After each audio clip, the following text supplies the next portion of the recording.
where there's lots of animals coming down for a drink, because I think today is going to be rather hot. It's getting hot already, and the animals are showing it coming down for a drink. Now, my name is Ralph Kirsten, and there is my thumb. Yes, indeed. So we've got a single giraffe, as well as a nice little group of zebra, and in the background lots of impala also just grazing around there on this lovely nutritious grass, the couch grass as we call it. And as I say, the temperature is rising now. There's not much wind to speak of, and I do forecast that I think we're going to have a lot of animals frequenting this waterhole today, as well as coming to have a mud wallow. I'm hoping that the buffalo make their way through for a mud wallow, as well as potentially some rhino, and with the wonderful news that Thandi has given birth. She is the famous white rhino that was poached, but she survived that incident, and she actually had the area around her horn amputated, so a survivor. And now she has just given birth to a new little one. So we're waiting for her to bring it out and come and show us the new arrival on Kariega Game Reserve. It will probably take a week or two before she does come out, but who knows? Maybe because it's hot like this, she may decide that today's the day. If we're lucky, that might happen, but there's a small chance that it may occur. But I still think she's probably going to spend more time in the thickets alone with her little one before showing us. I'm just going to go in a little bit closer, because somewhere in on that water as well there is a spurwing goose that I saw flying in a little bit earlier, and I think might have disappeared in behind. Oh, there it is actually. It's just off there behind those zebra. So as I say, there he is, but we'll get in a little bit closer to him. It's very hot here, as you can see the wafting of the tails of the zebra chasing the flies off. As they become active, the hotter it gets. We're very hot here. I wonder what the weather is going to be across the different locations.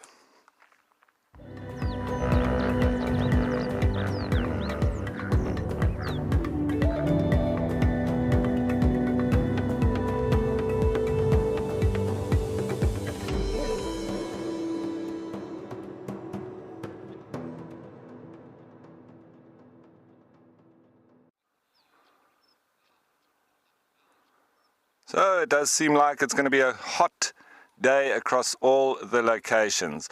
Well, it's a nice respite here where I am, because we've had quite inclement weather the last few days. There's been quite a bit of rain around, and nice now that today it's heating up.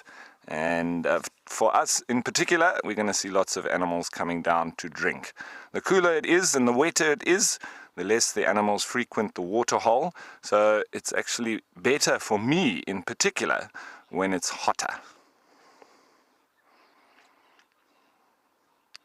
Simon, thanks for jumping on board with us, and I'm sure it's going to be a cracker. What does the bush hold in store for us? That's always the question. What are we going to see that's different from yesterday?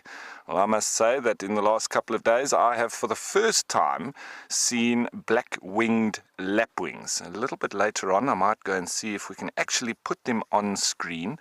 That's a new bird for me. Have any of you ever seen a black-winged lapwing? Not to be confused with a crowned lapwing, which are also very common. And as opposed to the black-winged lapwing, you see them all over the place.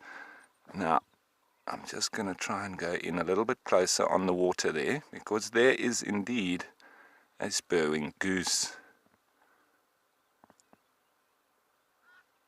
You can hear some hardy-dars calling, but that is the largest goose that we get in these parts and in the whole of southern Africa.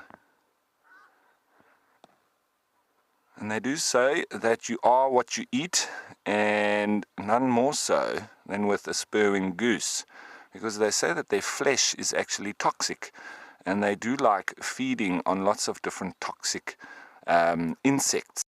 So not a good idea to eat a spurwing goose. And they're called a spurwing goose because of the spurs that they have literally on the ends of their fingers, on the inside of their wings. And they use that for fighting with each other. We're just getting photobombed by the zebra in front. The best photobombers out there, I would say. They do like the camera, do the zebras. Unlike the giraffe, who are probably the worst in front of the camera, that and birds, luckily for us, the spurwing goose doesn't seem to mind today.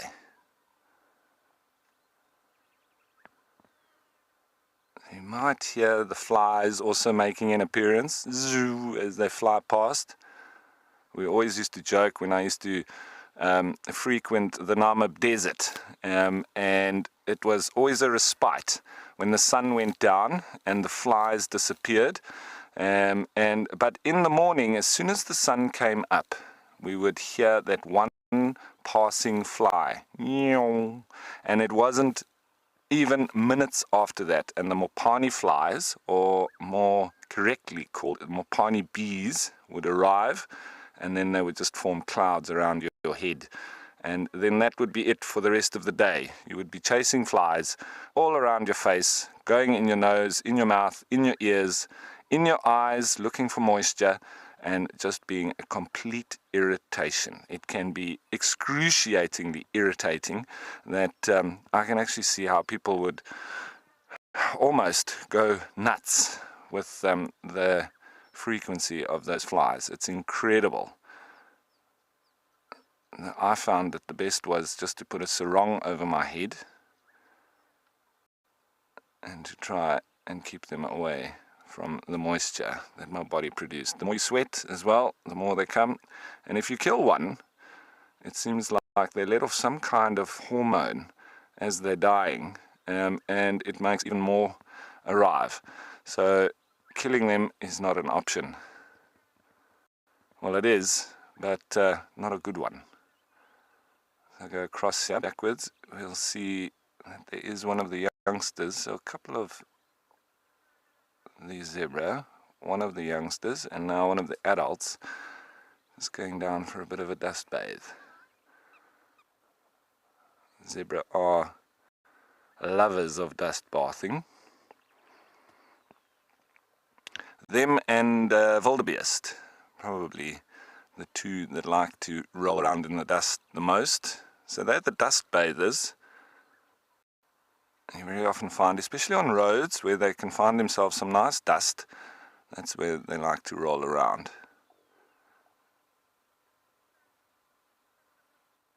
See there? Another one going down. And who said that zebra couldn't roll completely over? That one's is gonna stay on its back.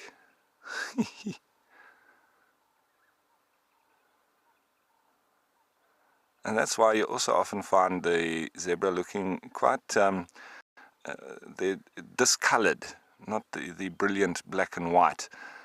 After rains, then it washes them off. Then you see them nice and clear again, the brilliant white and black.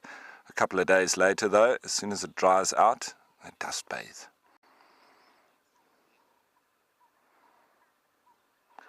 Bundu Bash, nice name. I like that, and I like bundu bashing. It's one of my favorite things to do. Tandi's story is incredible, and just her resilience and her fight for survival with all the issues of humans, she's still, regardless of that, made it and survived. But it's also as a result of the work of good humans that we now still have her with us, with that very interesting and remarkable procedure that was conducted on her face after she was hacked by a poacher, and then they amputated, and it is a first. It was conducted by William Folds, the vet, who is one of the family members on Amakhala Game Reserve. And he's the sort of local vet here in the Eastern Cape, and very well known for especially his work around rhino poaching, and assisting all the Eastern Cape Game Reserves with their wildlife. I also used him when I was a reserve manager in one of the local reserves here as well. We had a little baby rhino that had a floppy ear. And it was as a result of an infection within the ear, probably from flies. And so the infection affected the cartilage in its ear, and it was making it then floppy. So he came out and darted the little rhino with an antibiotic dropout dart that would then assist with fighting that infection, and that's exactly what it did. And the little baby's ear came right after that, and then it stood up normally like its other ear. So yeah, it's great work from conservationists and these reserves that we still have the numbers of rhino that we currently do. But it is an ongoing battle, with the price of rhino horn fetching very high. So the risks that are taken by people that are offered money to come in and do these atrocious acts. But it's not down to those guys. It's the kingpins that sort of go for these guys, poverty-stricken, offer them money, and that's where the trouble starts.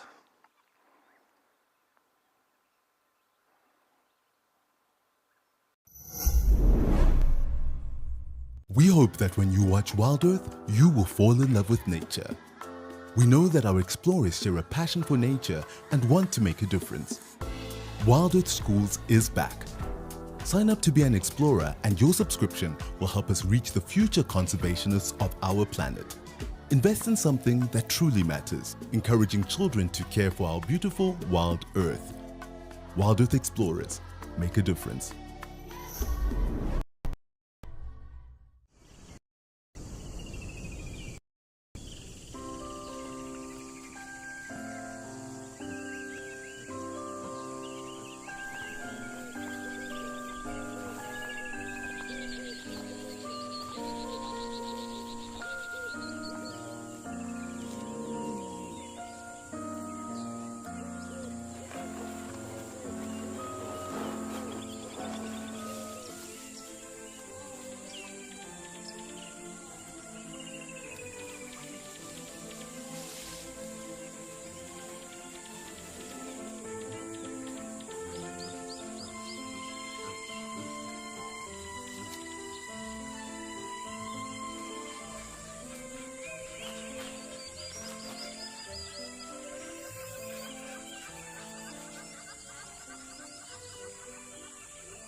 So we'd have to say that that is a true zebra crossing, but stationary crossing, we would say.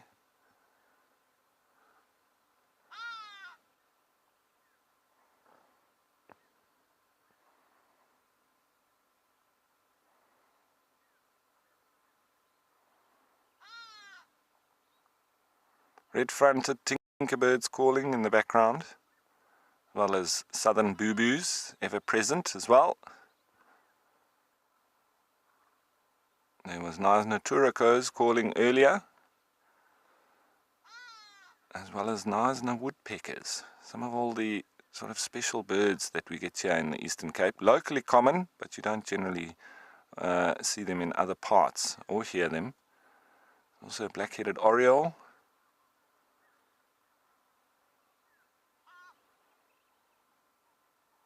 Somber greenbill and its particular chatter. And I've noticed a lot of the impala are sort of starting to get a little bit aggressive towards each other, the males, and I think that's definitely down to the days becoming shorter, so an increase in testosterone. Well, as the heat continues to rise, I'm sure, as we saw, it's across all the different locations. And as this Hadeda starts to head towards me, I'm going to head you towards Amakhala with Andrew.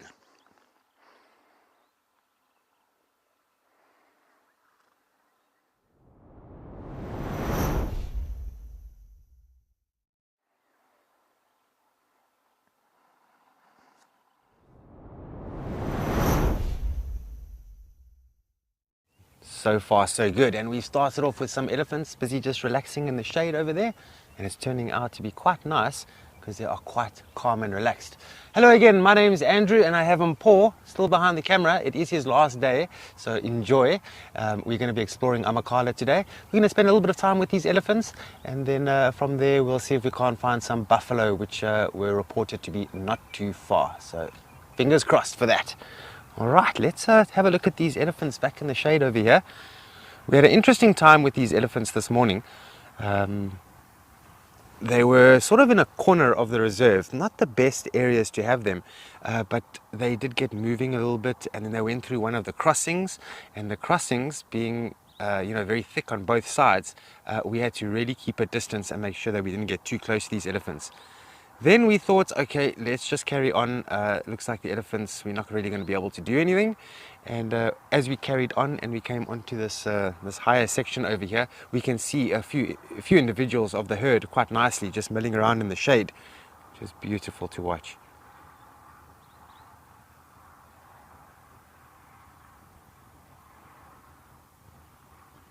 This morning was particularly cold. And because of that, these elephants were actually very much in a thick environment, getting a little bit of shelter from the falling dew, or mist, if you will.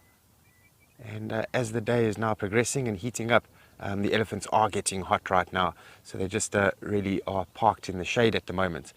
But at some point, they are going to get thirsty. So in a few hours, we might just have them come out and walk around a little bit, and then get to one of the watering holes, which is, as the crow flies, I would say maybe 250 or 300 meters.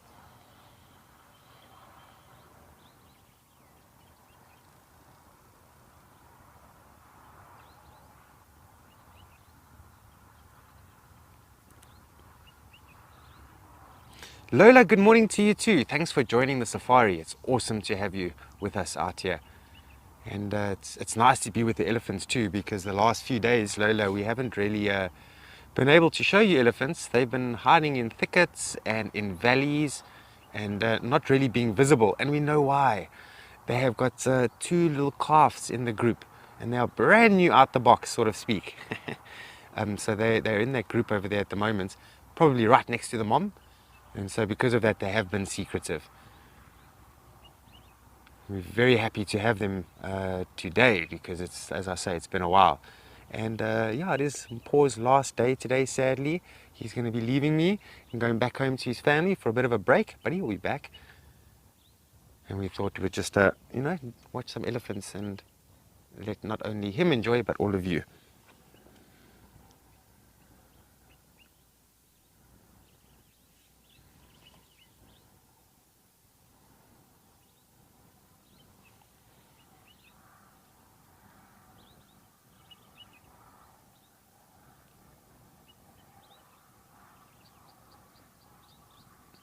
I would imagine some of them are falling asleep over there, catching a little bit of a rest. And elephants are quite smart like that. They choose sort of the times of the day when they know they're going to be least active, and they will just, sort of maybe park themselves against a nice sturdy tree or just stand, catch a little bit of a nap.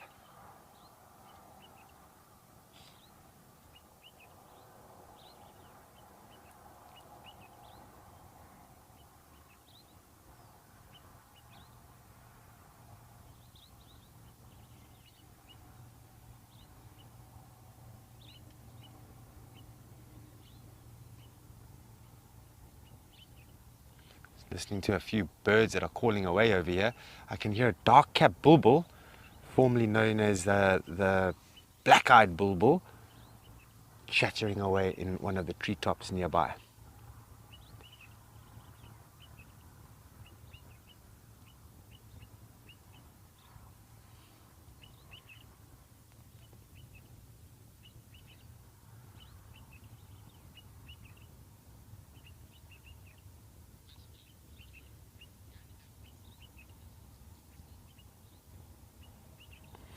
Hello, John. Thanks for your question. Very nice to hear from you, John. John, sometimes, the youngsters, they lay on their sides and they've got no problem doing that. Just the adults, it's a bit tricky for them. Remember that these are heavy-bodied animals, and if the adults had to lie on their sides and sleep, all that weight on their organs and on their rib structure, it's not very nice for them. It's very uncomfortable. And when you're trying to sleep and you're uncomfortable, it's not going to work. So they prefer to do it standing up. And often we think to ourselves that, hey, that must be not very nice, because we are humans, and we are used to getting into a nice warm bed, nice and comfortable with a pillow. That's what we are used to. That's what we know. Now, elephants, what they know when they're older, is to stand up while sleeping, and it's normal for them. Sometimes they do feel that the weight is becoming a bit too much on their legs, on their limbs, and they might even just lift the limb, and then later on just put that down again, lift the other limb, just to lighten that load. Sometimes they even cross their back legs.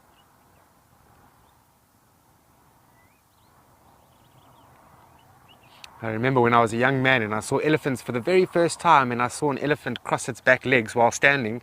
It was one of the kind of a weird thing for me to see, because you're seeing quite a very large animal and now it's standing with the legs crossed, and it looks very out of place. But for them, it's not out of place at all. I wonder what they think about us as humans.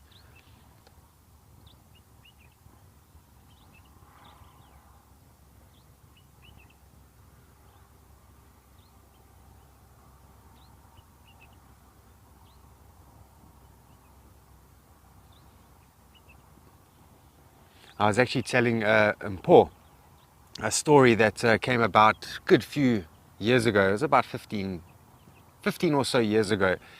And I was just saying to Mpho how intelligent elephants are. And I remember when about 15 years ago, an elephant in the Kruger National Park learned to actually get out of the Kruger National Park and made his way over one of the main roads and then over the train tracks and ventured off into the citrus farms. And as we know, elephants love citrus. They are absolutely in love with citrus. And so this elephant used to sneak in there, grab some oranges, eat them, and then, secretly go back to the Kruger National Park. And he did this for a number of years, this elephant. They never ever saw this elephant with their own eyes, the people, even though it crossed a train track and across a main road. Nobody ever saw this elephant.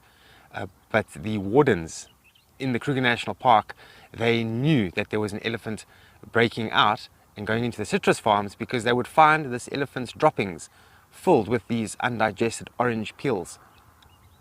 They did put up these trip cameras and they managed to get photographs of this elephant, but with their own eyes in real life, nobody ever saw that elephant. Well, nobody reported it, at least.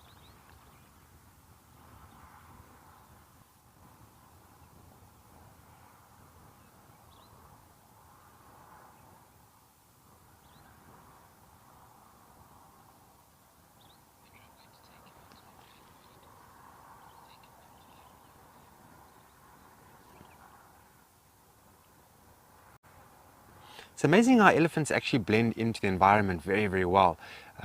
You can see them quite clearly because Mpho has carefully got the camera pointed straight towards them.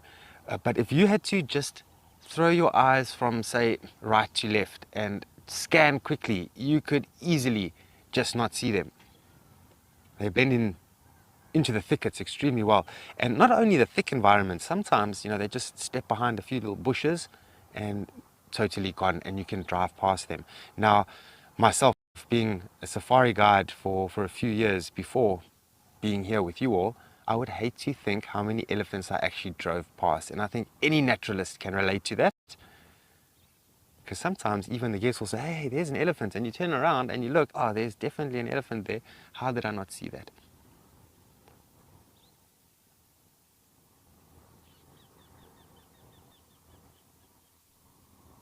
Oh, I just heard an olive woodpecker calling. Choot, choot, choot, choot, choot, choot, choot, choot.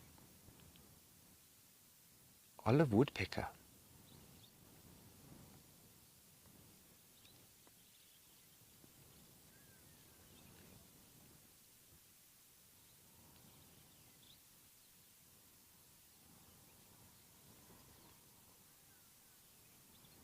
I can hear Ralph's favorite bird, the Hardy-Dar ibis, and Max, who's one of our directors. Max, if maybe you can tell Ralph that I said that, hopefully that gives off a little bit of a chuckle on his side, because he often talks about the Hardy-Dar ibis.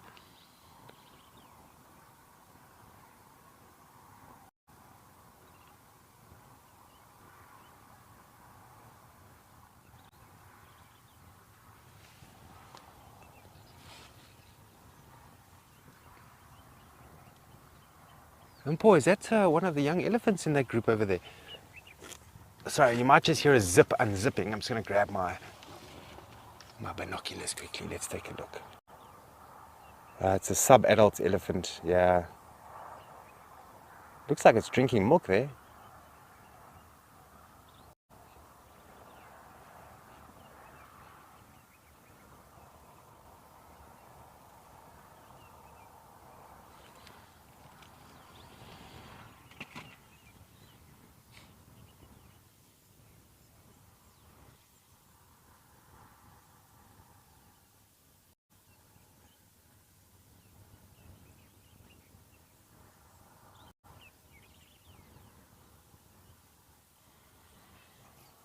I often wonder if you can actually hear some of these birds calling all around us here. Oh, there was a citrus swallowtail butterfly that actually just flew past us now. One of my favorite butterflies.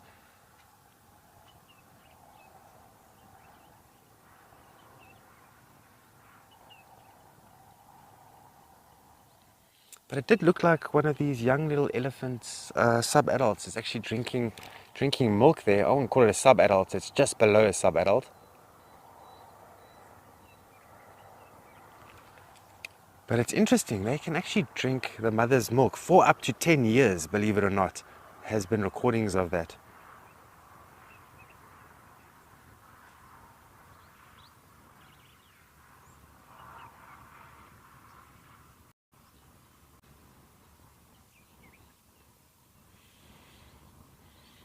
Okay, we're going to continue watching a little bit more here, see what they get up to. And now my friend Trishala wants to say good morning to you, and she'll be operating one of the dam cams this morning.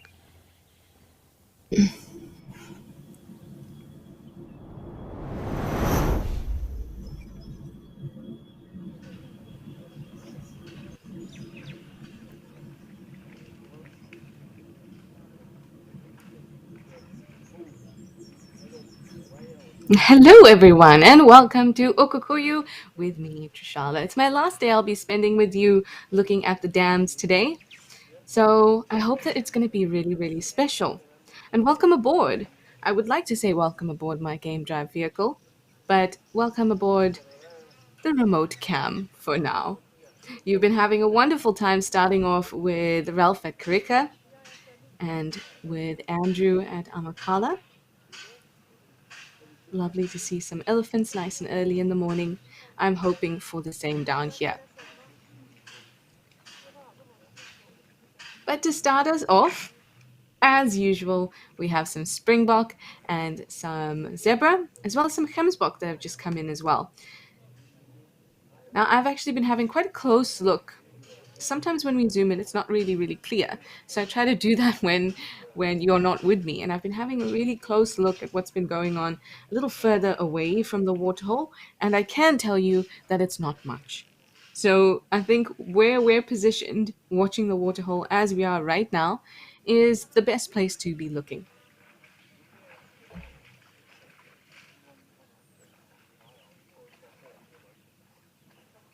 So earlier there were quite a few zebra that had come down, but now there's just a few scragglers left.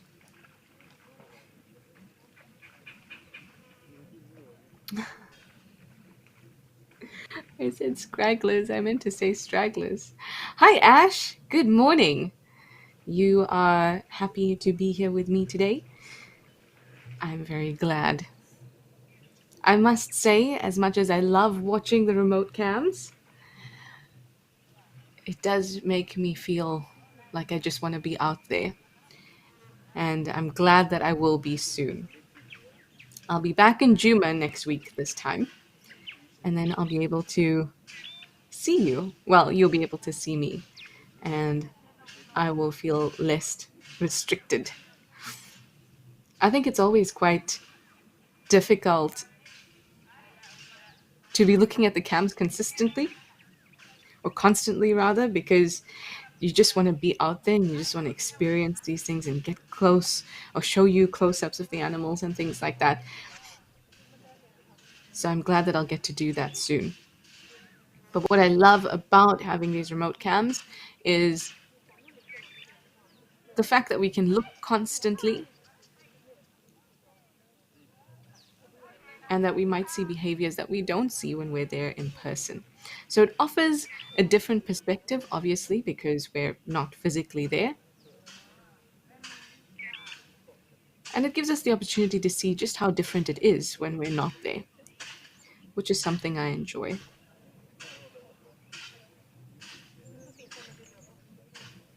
But we also have to remember that this is bordering on a lodge, so there are going to be people that are watching this waterhole in person. So really, if we were going to do an experiment about no human presence and human presence, this is probably not the waterhole to do it at. It still gives us a unique look, though, compared to our usual of driving around.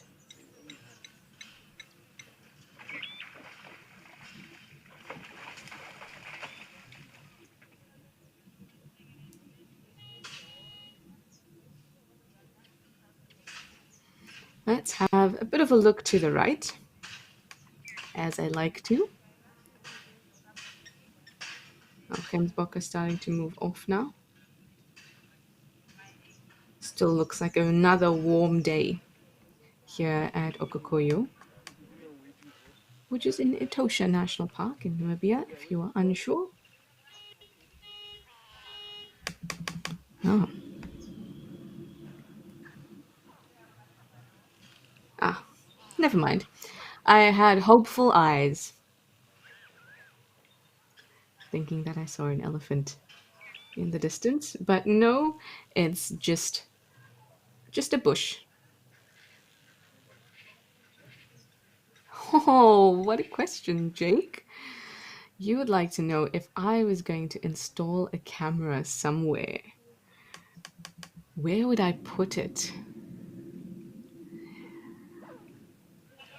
Ooh. So I have thought about this before. And thank you for that question, Jake. So there's a few things.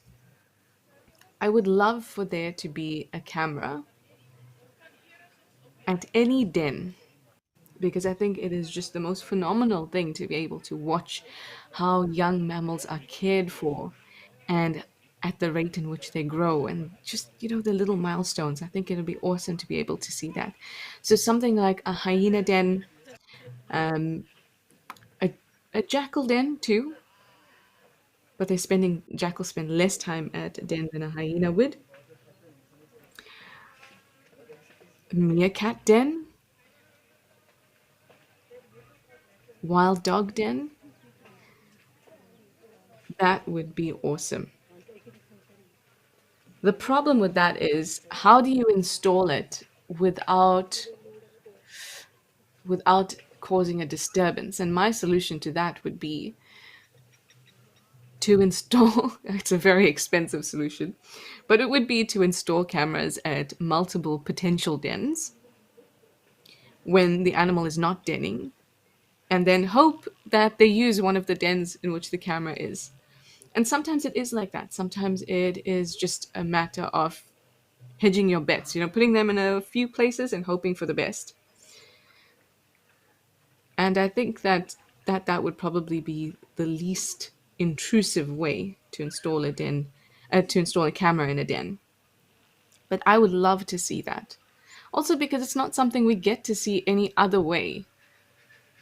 There's a reason that most young mammals need to grow up in a den because they need protection because they're not fully developed.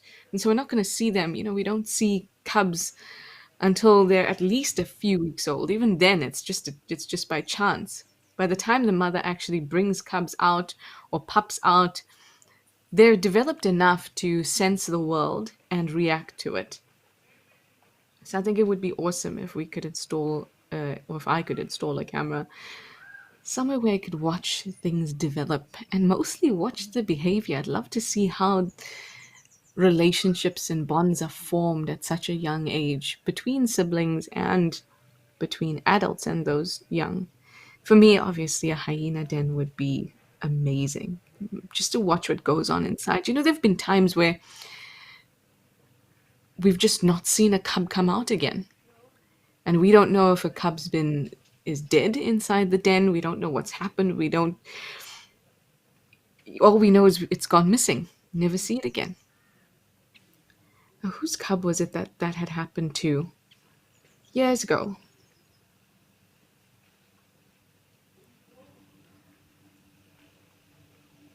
Was it one of June's?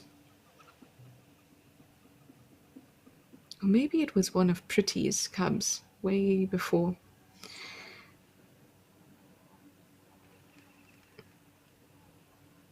Or was it one of Ruben's? So many to think about. And, they're especially with spotted hyenas, the cycle of having cubs and using predictable dens is pretty consistent. I think we'd be able to predict, or at least identify some dens that they might use. If not right away, then possibly once the cubs get a little older, because they shift again dens sometimes. Quite a bit, actually. So that would be awesome.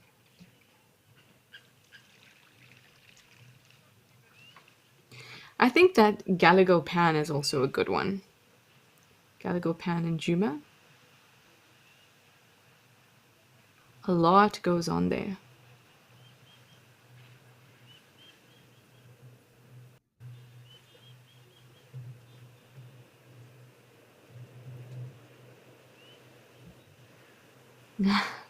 That's also a good one.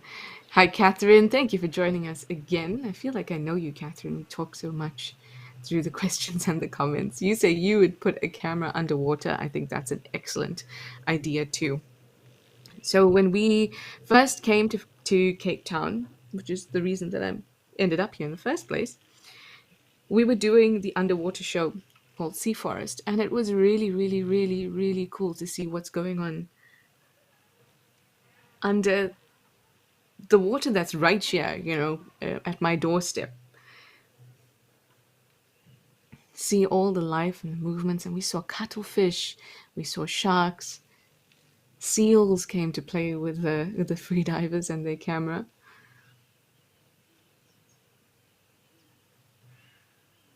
I think that would be awesome too. One of my favorite things to do, though, is to look at rock pools. But I'm not sure I would put a camera there. I don't think there's... you know what? Maybe. When I have unlimited cameras to install anywhere I like, I would do that. But I think a remote cam underwater at a reef or even in a kelp forest, I think that would be fantastic.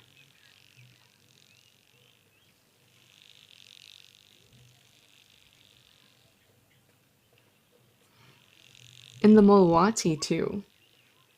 Riverbeds, I think that would be very cool. You'd see excellent bird life.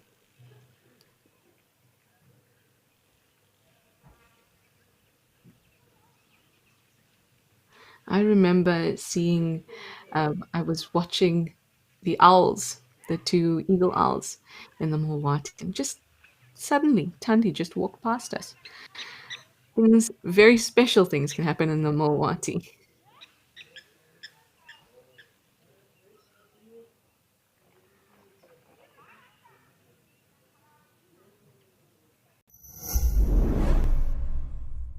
On April 27th, Wild Earth will be celebrating a very special birthday. It's our sweet 16.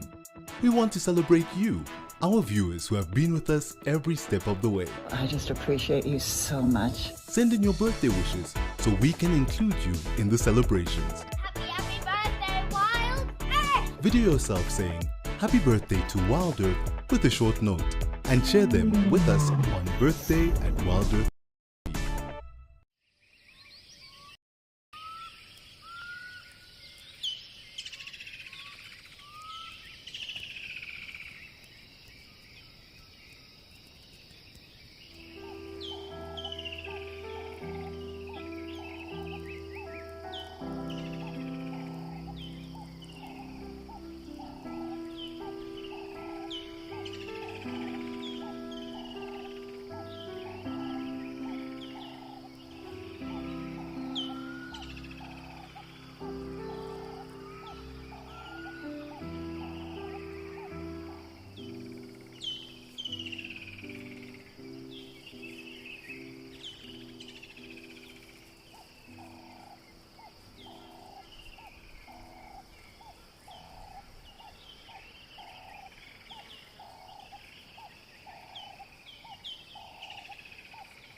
Just got our springboks around now and our one wildebeest at the back there. I do hope those eland that were here yesterday come back down. That would be lovely.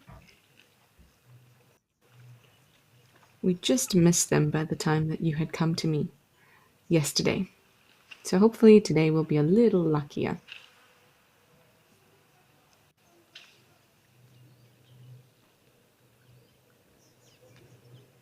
There's quite a few lone wildebeest bulls around. We've seen them almost every time we've seen zebras come through. There's at least one wildebeest accompanying them. Or maybe following is the right word. I'm not sure that they actually enjoy each other. I think that they just don't dislike each other. Oh, we've got some kudu come down. Looks like kudu. Let's see when they get closer.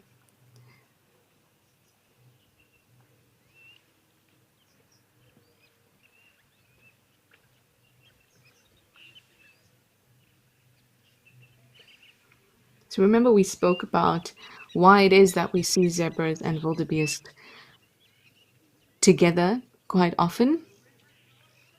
And apart from the safety factor, having more eyes and ears around, zebra will crop grass to a more suitable height for wildebeest to enjoy. So if the grass is very long, wildebeest won't eat it. So they need to follow other grazers that are going to crop it to that right height. So below 15 centimeters or so that they can enjoy, they as in the wildebeest, can enjoy the grass more comfortably.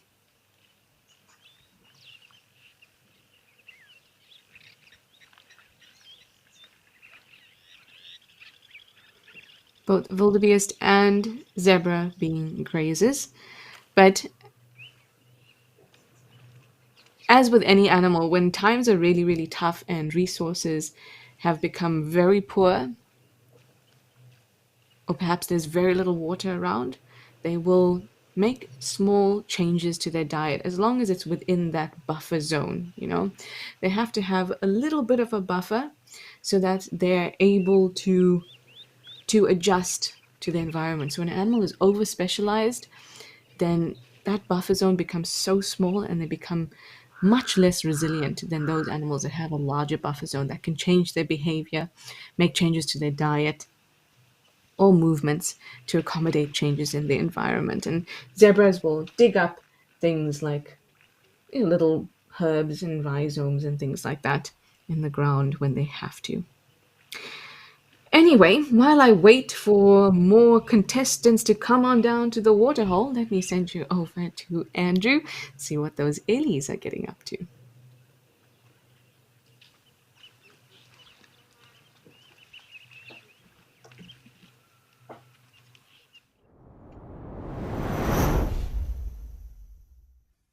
These elephants are fast asleep and doing perfectly fine over here.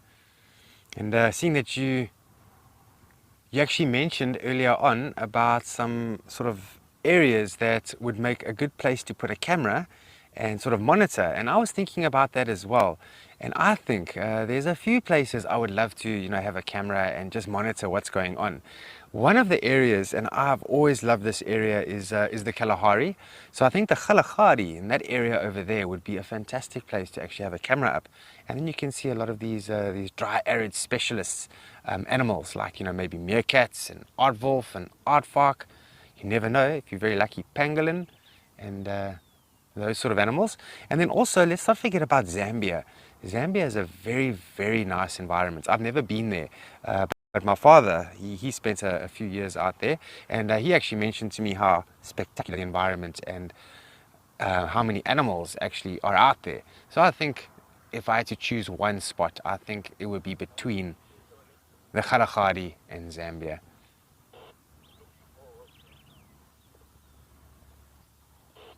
But then again, in my garden back in Port Alfred where I'm staying, we have all sorts of wildlife that come through there. So maybe even my garden. And if you're very lucky, you'd see maybe dwarf chameleons, Cape dwarf chameleons that we see from time to time there. They're quite rare actually. We have two tortoises that just showed up by themselves. One is a nice big leopard tortoise and the other one is a geometric ungulate tortoise. And then we used to see a lot more, but it's becoming less and less now, is the Cape Grijsbok, which used to come straight into our garden and graze. And they got so used to us, and it was lovely to watch them. But I haven't seen them in a while. I wonder what's happened to them.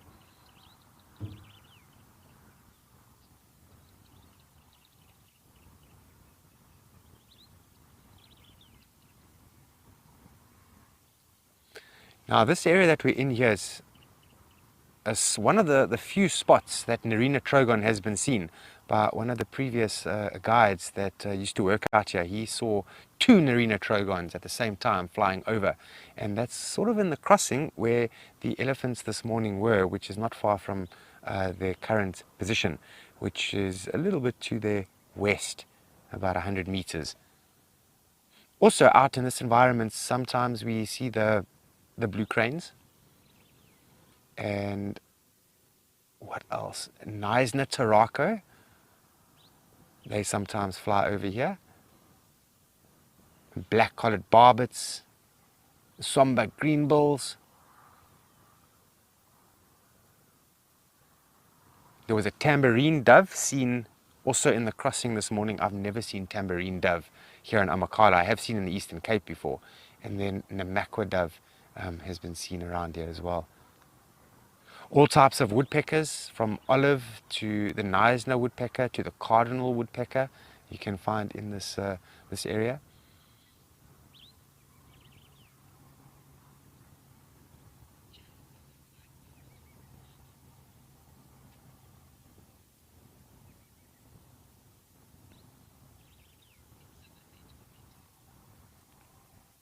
Oh, shame. One of our directors says that doves torment him. So he said, no, he doesn't fancy doves too much because they tend to give him a hard time. Yeah, Jarrett, one day you must come and join us in the hot seat over here and tell us about your experiences with doves.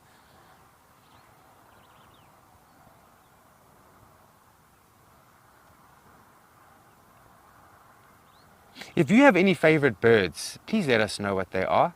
And who knows, maybe they're even found here in Amakhala and we can maybe look for them for you.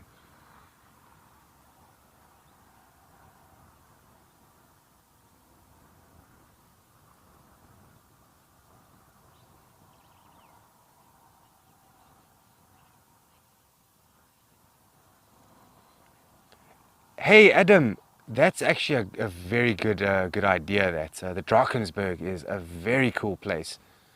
I personally love the Drakensberg, although I haven't been there for quite some time, good few years. I used to go out there as a young man trout fishing with my father. That was an unbelievable experience to go out there in the mountains and, you know, the rivers. The Mooi River is out there in the Drakensberg, bristling with all types of trout.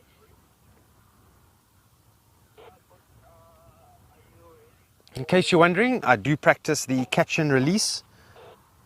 So whatever I catch, I release back into the water.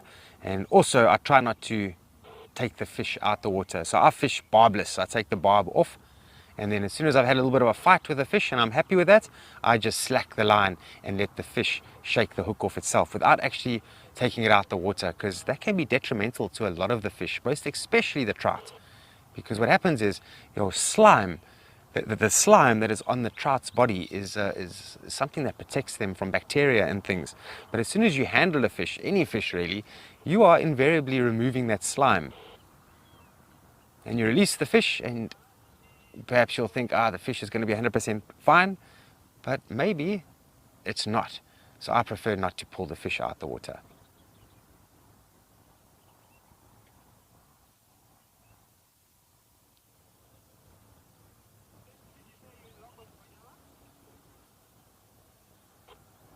There's also another bird that occurs in this valley over here, and that's a blackback puffback.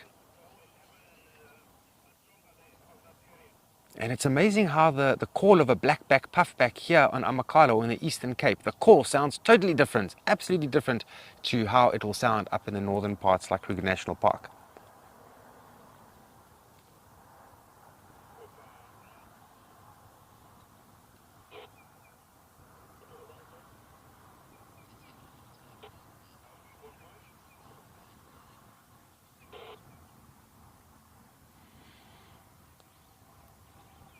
These elephants are really huddled up quite nicely there.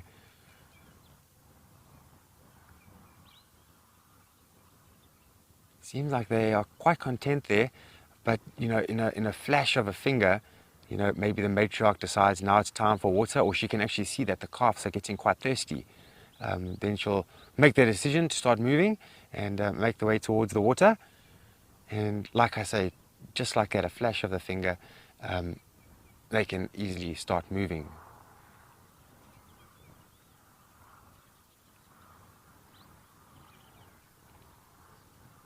I'd like to tell you about an experience that I had a few years ago, which I have mentioned from time to time, but there will always be new people that are watching.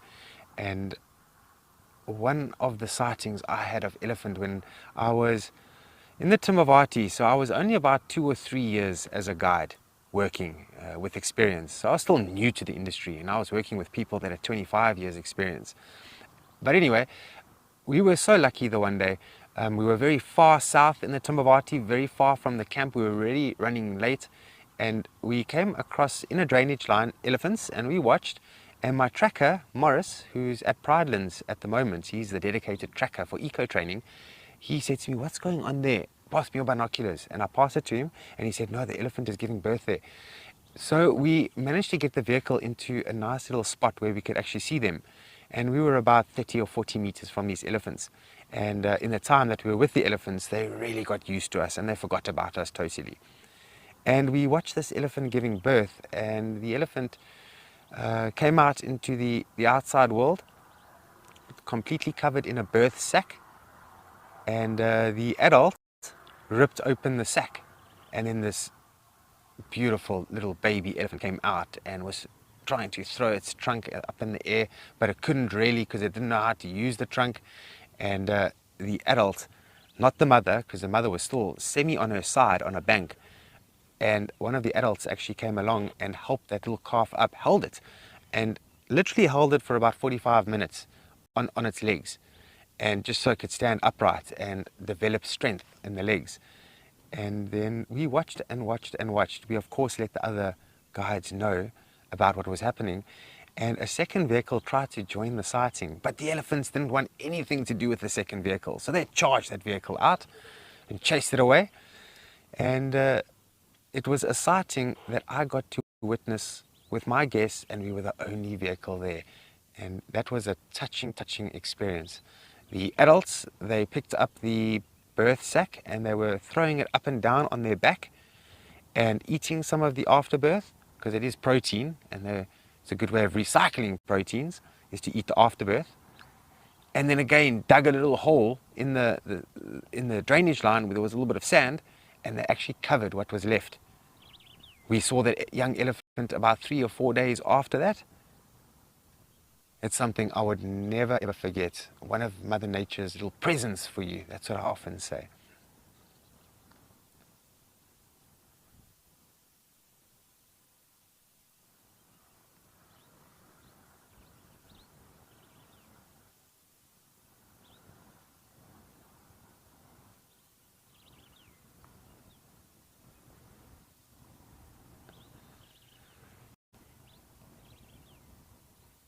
And often, when we look at different types of wildlife, like the antelopes and things like that, when they're born, they are on their hooves fairly soon, and they can get running fairly soon.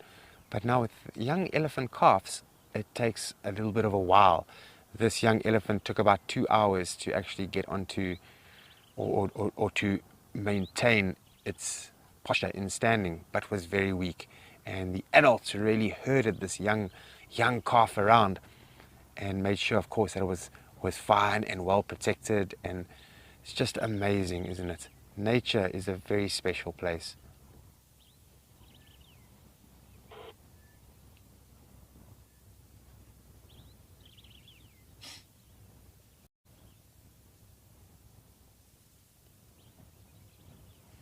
Oh, Mpho, do you see that raptor flying over there? Oh, it's going to be very far for the camera. You see it flying there? Let's see if we can identify this. Maybe Mpho can even do some camera skills and get on there.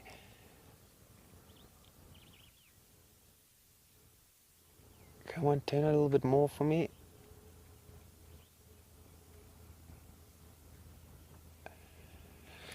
It looks like a secretary bird. It's got a very long legs and quite a long tail there. Yeah, that's a secretary bird in flight. Beautiful.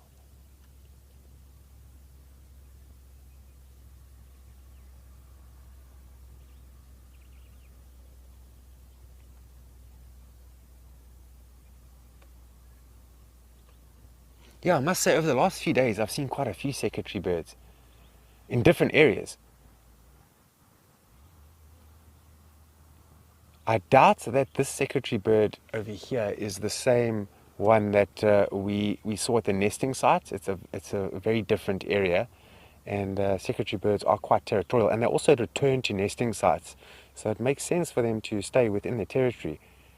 And this is a completely different individual. Wow, look at that. Imagine you could do that. If you could fly like that, how cool would that be?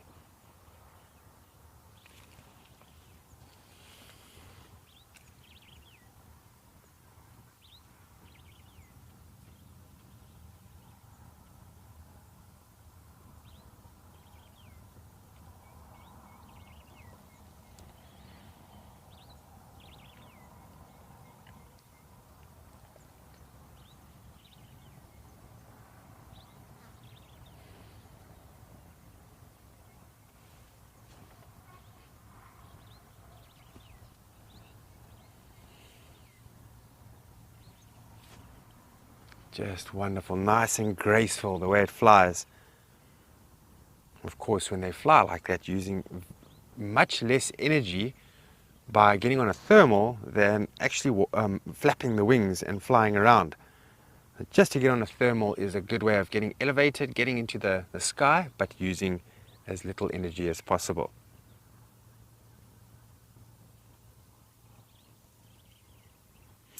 Remember that it is Wild Earth's birthday coming up. And if you'd like to send some videos, anything you want, please do so. You can send them to the birthday@wildearth.tv. We are turning 16 years old, and that's going to be celebrated fairly soon in April on the 27th. So mark that down on your calendar.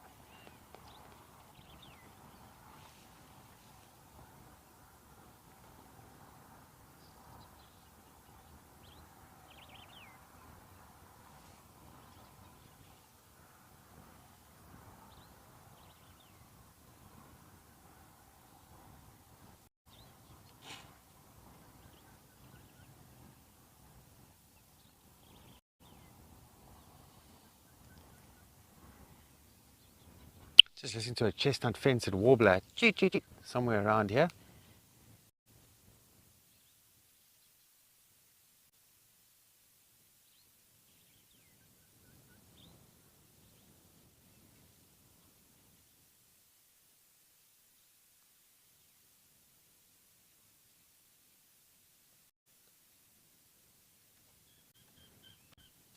Good one. We are going to stick around here a little bit longer.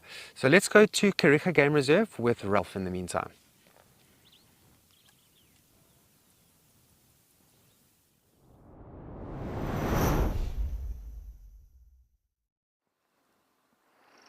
Well, that sounds awesome, Andrew. Here next to the Scotia waterhole, we've got quite a lot of animals, as suspected, with this heat coming down to the water. And nice to see ostriches drinking. That's not an everyday occurrence. They will drink where there's lots of water available, but they can also survive without ever drinking in their lives. Imagine. Similar to oryx or gemsbok and springbok as well. They can go their entire lives without drinking open water. And I know that the other guys were, well, Trishala and Andrew, talking about places where they'd like to put a dam cam. There's one spot in Namibia that I'd like to put up a dam cam, but it's a secret waterhole in the northwestern wilderness, in the northern parts of Damaraland, north of Brandberg, in the Skeleton Coast National Park. And I've actually camped near to that waterhole, and it's incredible during the night what animals come to visit there. But it's a very open area, and as we get photobombed by the giraffe, but there's a lot of animals that come to visit it because it's an ancient spring. And there's mountain zebra, the Hartmann's mountain zebra, aardwolves, bat-eared foxes that frequent in the area. They're not necessarily actually go to drink, but there can be brown hyena and desert lions, as well as desert elephants that come through those parts. So I'd love to have a dam cam there, but it might expose a little bit of that secret spot. So that one, I think, best kept secret. Another spot that I'd love to have one is another ancient waterhole, and it's in the Makuleke concession, the northern parts of the Kruger National Park. And this waterhole, a little spring, it's no bigger than a small puddle, but it always has water, and it's called Mashishiti Spring. And it's been there for thousands of years, and you can actually see from the amount of trampling around this little puddle that, as I say, it's only about 30 centimeters deep, about half a meter wide. So it's probably smaller than most of our potholes that we have on the roads in South Africa, but very, very well visited, and we often used to walk there to go and see what animals we would find. We would often get buffalo in the direct vicinity, so we always had to be careful on our approach. But then just the tracks animals that utilize that little spot was phenomenal. From honey badgers to civets and all sorts. So bush pigs, yeah, and it's a very well sort of hidden little spot. I think that's another one that I would love to have as a dam cam.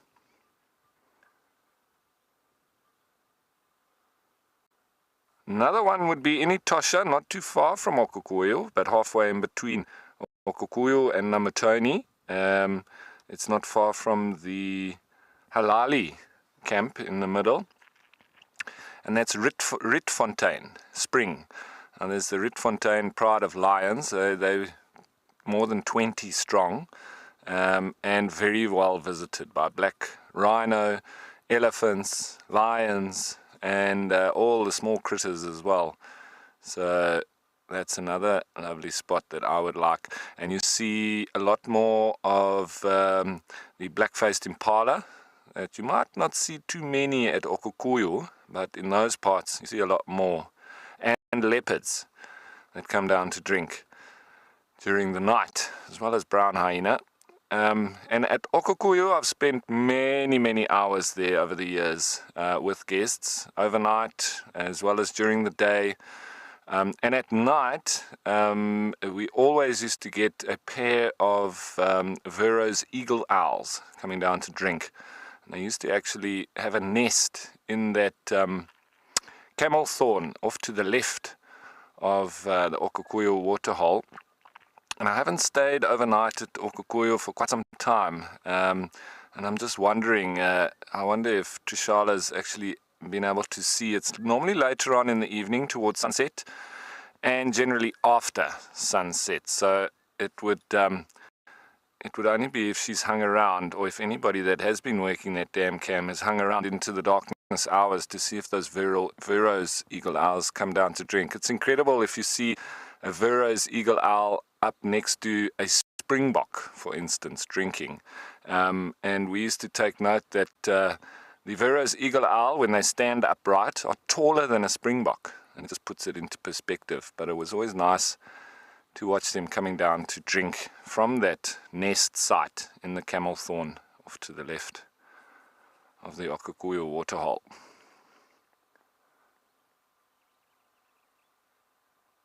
Yeah, there's so many waterholes that I could think of, especially in the Etosha National Park.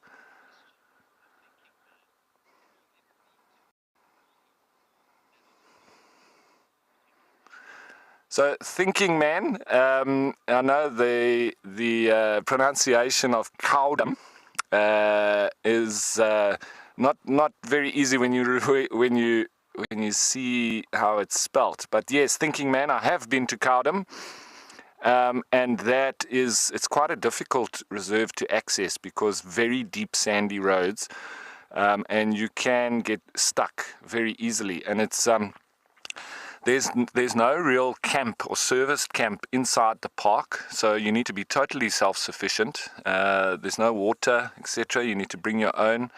And that's probably the biggest limiting factor, but it is a phenomenal reserve. You have a lot of the elephants coming across from the sort of Okavango Delta side, and yeah, those very special animals such as aardwolf, pangolin, the likes that you might see in the Kalahari, with it being in the sort of greater Kalahari, but it is a phenomenal reserve, and you really feel out in the wilderness there.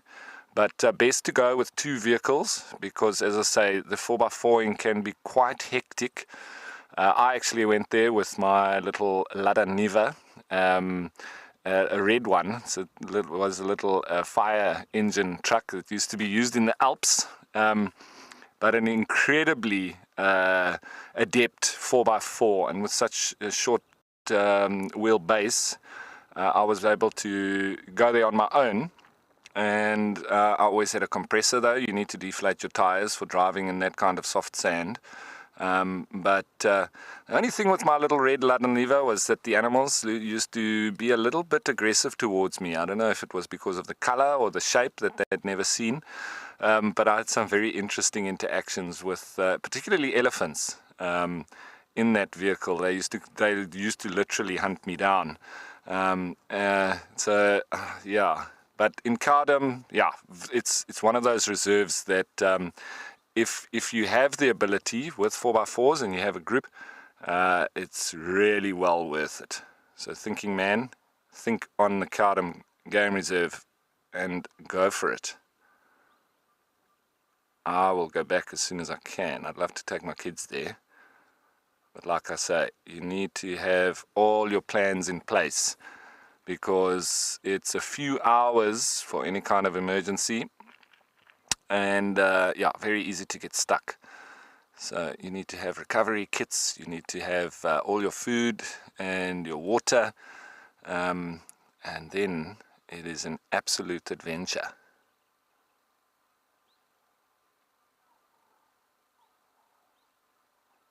I love those kind of wilderness experiences where you know that it's very, very far from any kind of civilization.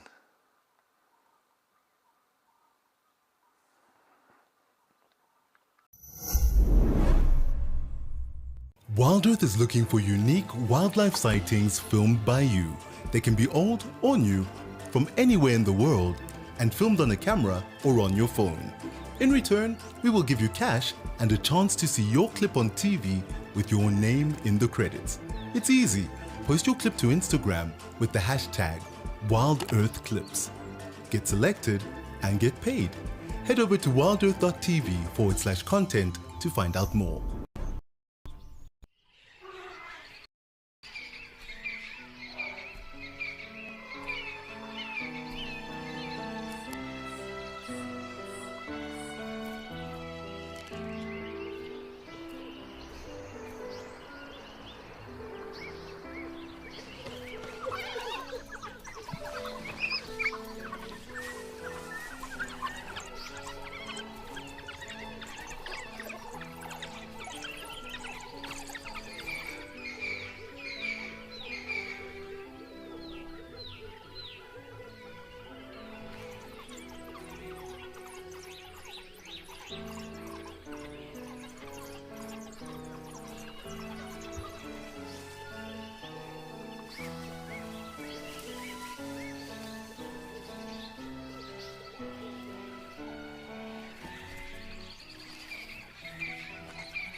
So, the largest bird in the world, now flightless.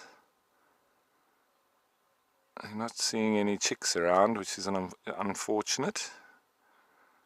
But these impala and nyala don't seem to really know what they want to do. They're running backwards and forwards. Just going back to the waterhole, we still do have the giraffe as well as the spur-winged goose, who's down in the water there. You see it just off on the right. A lonely soul. Normally you see them in groups. But this one is just here by himself. Let's see if I can get in a little bit closer on him again. I've just heard a jackal buzzard call. Very typical, very similar to a jackal. Hurr, hurr. It's like that spur-winged goose is doing a bit of foraging.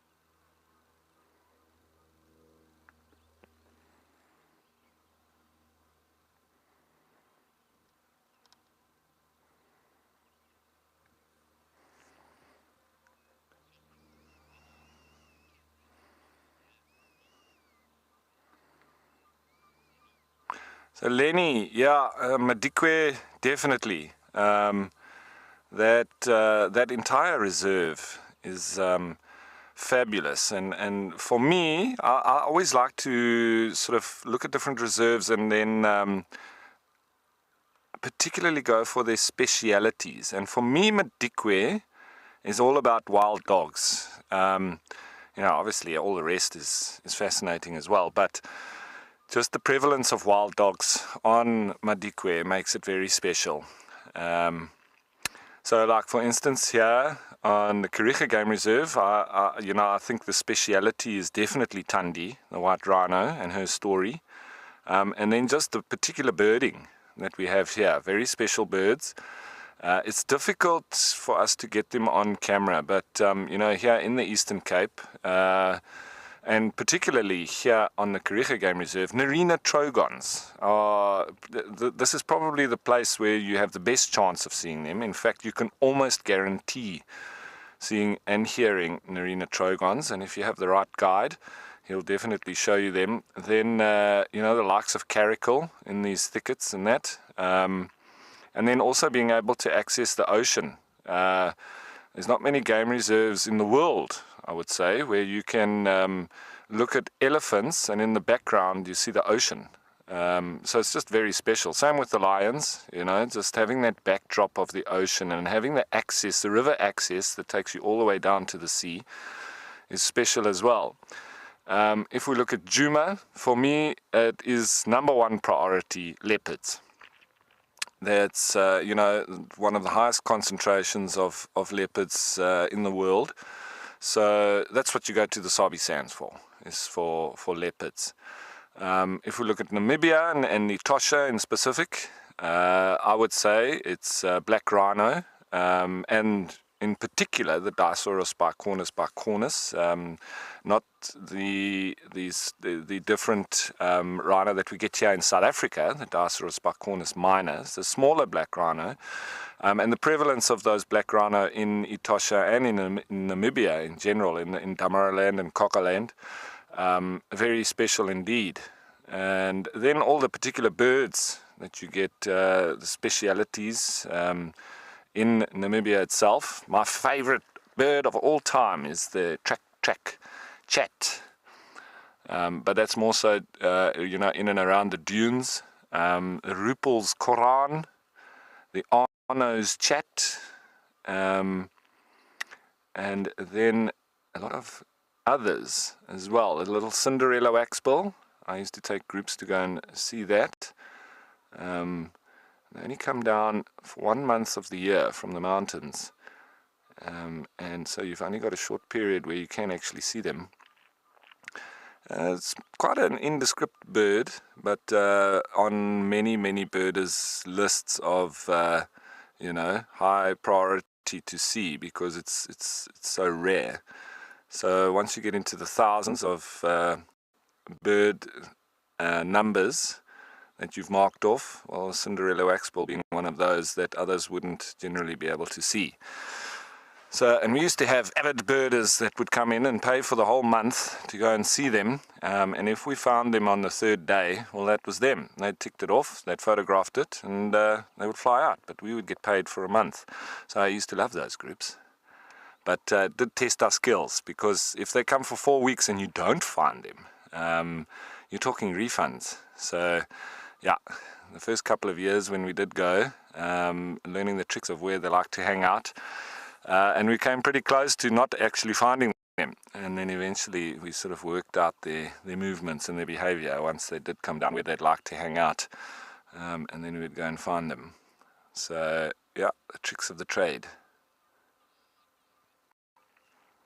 But as I say, that's it for me. I like to speak of all the different specialities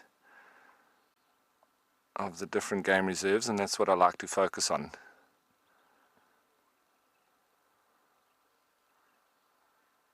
We've got lots more giraffe now making their way down. Getting quite busy here. It's a real journey of giraffe. Those stationary being a tower.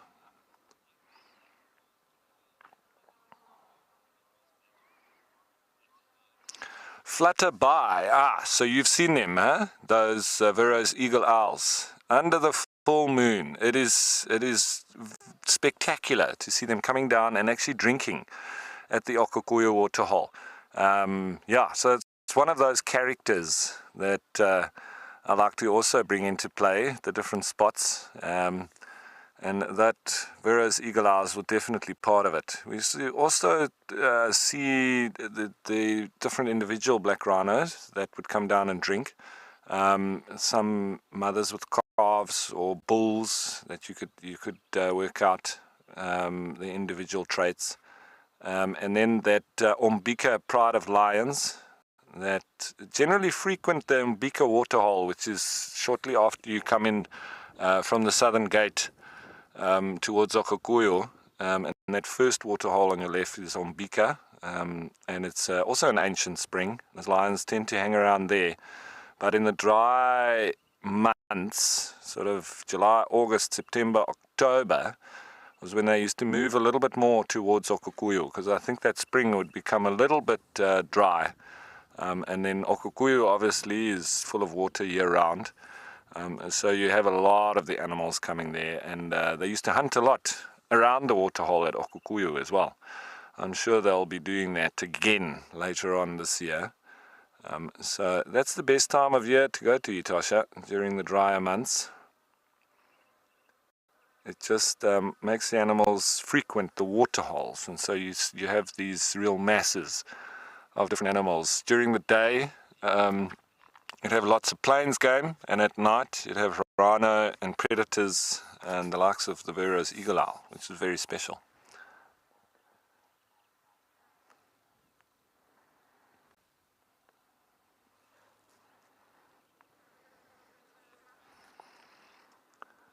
So we've got another giraffe there. As I say, they're not very good in front of the camera. And you see in the background, we've just got a day safari that's moving on there as well. But we'll stick to the game.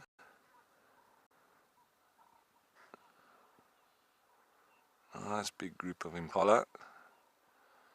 And then a nice big group of giraffe coming through here on the left.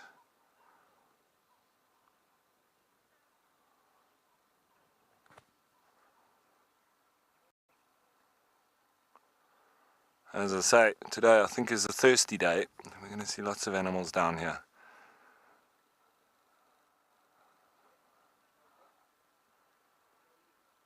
It's nice and easily accessible, this waterhole. So, and like I've mentioned also, there's not the prevalence of big predators, so they can be quite relaxed here too.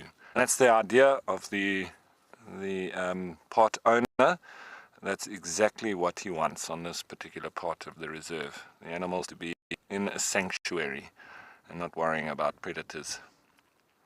They do worry a little bit when, they're young, and because there's a lot of caracal and jackals here, but it's a lot less to worry about than lions, leopards, and cheetah. There is some signs of leopards, yeah. I've heard them calling from this particular spot off to our east, which is the area around Blue Lagoon. There's a lot of kloofs, and the thickets is very, very thick. And yeah, the leopards obviously frequent those areas. I think there's quite a lot of them. They probably mostly stay in the thickets and feed on the likes of hyrax and monkeys and even baboons, duiker, nyala, the kinds of animals that also stick to the thickets. But they're quite silent, are these leopards, because of their historical persecution from farmers. So they've evolved to be silent, which is very clever.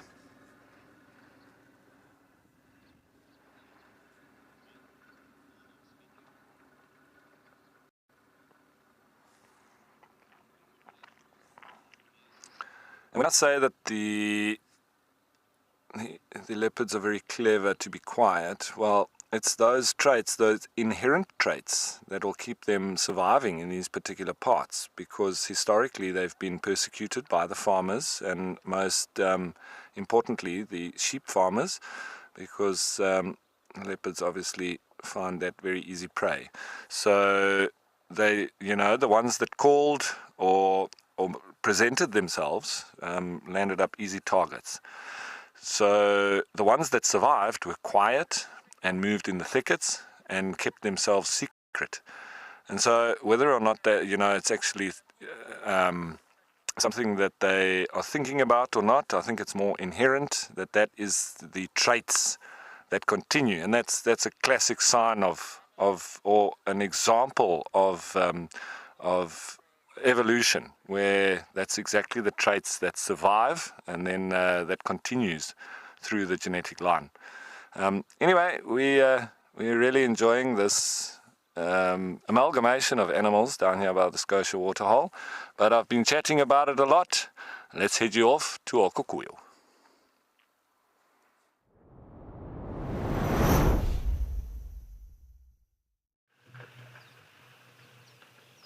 Oh, I've also been really loving that, Ralph. It's such beautiful scenery there at Scotia Dam, and that giraffe coming down to drink was a wonderful way to end off what you were talking about. And what Ralph was speaking about is so important, those kind of traits that allow an animal to survive that at first just seem like a change in behavior.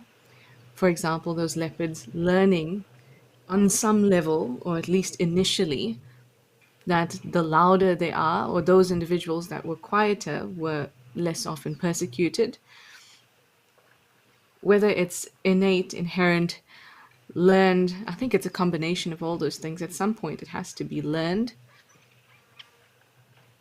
But that's just the beginning of speciation, when something changes from one species to another. So, it could be that in thousands of years, millions of years, if persecuting leopards continued and we didn't have these reserves where they could be as loud as they wanted, perhaps they could have become a different species, changed enough because of environmental factors to become a separate species. So how it all starts, I think it's a really wonderful discussion. And as terrible as those things are, it's also the type of thing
Well, apologies for that, folks. With these remote cameras, there are all sorts of technical things that need to be dealt with. So I'm sure they are busy being dealt with, and we'll head back to Trish as soon as possible. In the meantime, we have our giraffes that are gaining in numbers here next to the Scotia Dam, coming down for a drink and a little bit of social activity. There will be some fighting, I'm sure of that. So between drinking, fighting and browsing, these giraffe will keep us entertained. Now, when I say and speak of fighting, let's just go off to the left here, because I think it's our same duo of bulls that continuously seem to be trying to work out their differences, or at least work out who is the dominant one between them. The one is slightly smaller than the other, and I have seen that the bigger one actually had injuries on its neck. I don't know if it was that smaller one that had inflicted it, but I think the younger or smaller one was actually winning the battle. but that might have changed. Who knows? Let's see. They do really look like serpentines as they swing their necks and hook into each other. They're like massively overgrown medusas.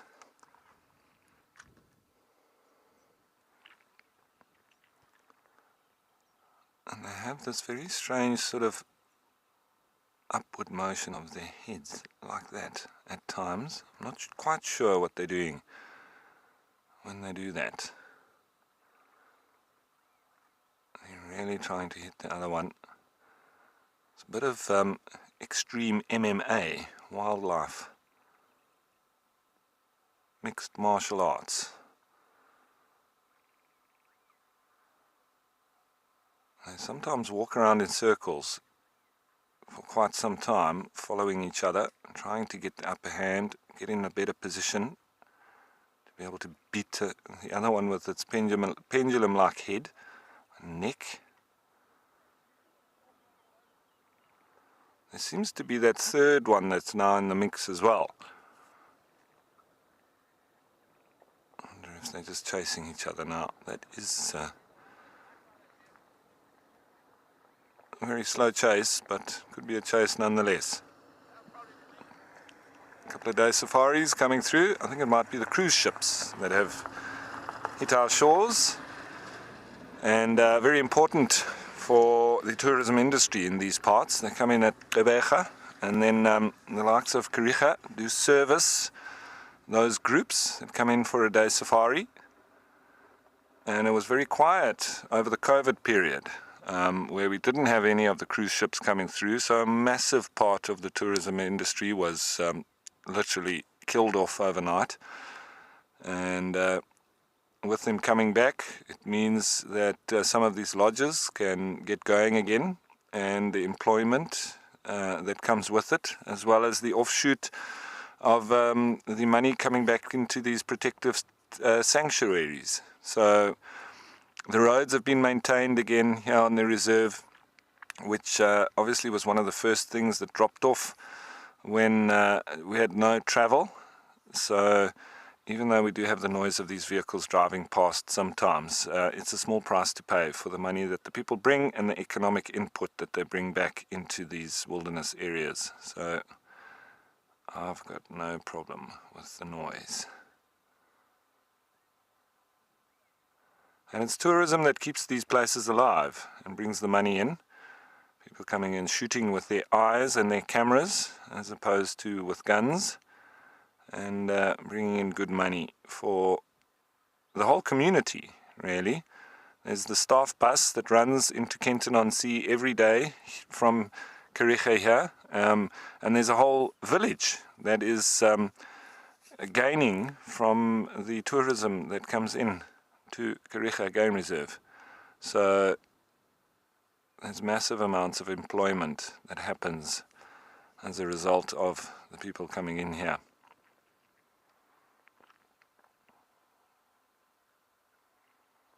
Lots of giraffe. How many are there? Just going to do a head count. Some that are off screen as well. Lenny, I'm glad you could, because my wife would say otherwise. But anyway, at least somebody would like to listen to me speaking all day.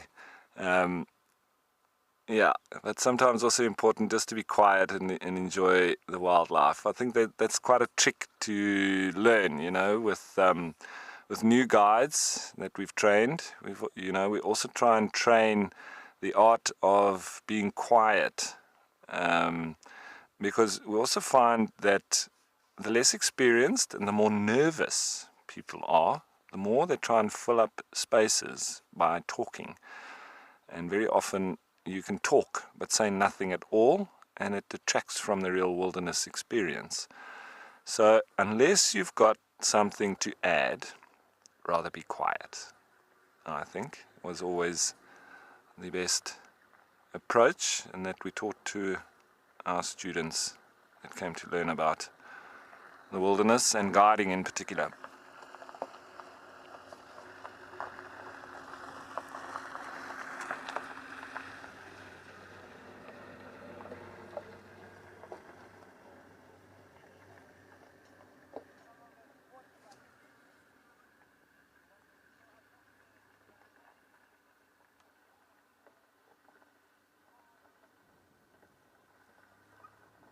After all these years of watching giraffe drinking, I always found it fascinating. Most of them here seem to employ the crouch method, but wait for the flick, there it is, and then the nose pick. And there seems to be an obligatory tail flick as well in amongst that. I would love to know or to see some research on what the purpose of that flick is. Is it something to do with the valves in the neck and the blood going to the brain, that they sort of mechanically changing that on their way up? They always have that flick. Some more than others, but I've never seen one devoid of the flick.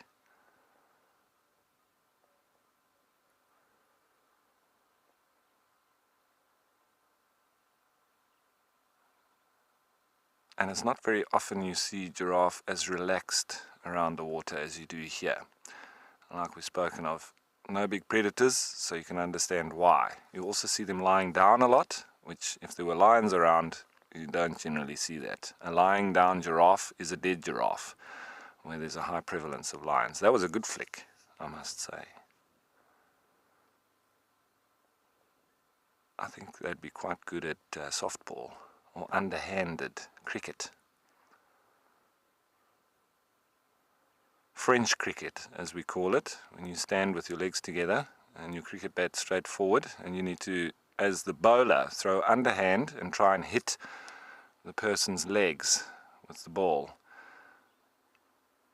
This giraffe is just watching one of the vehicles full of cruise ship guests coming past.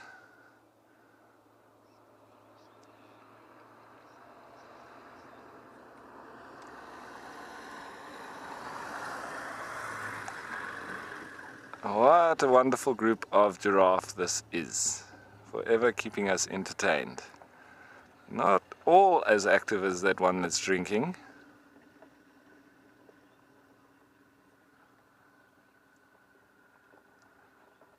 I'm sorry if I seem to jump backwards and forwards. It's just I'm also looking around, seeing where there is action, and then trying to move into that area.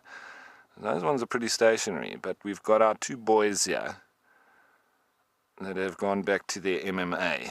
Let's get in on them.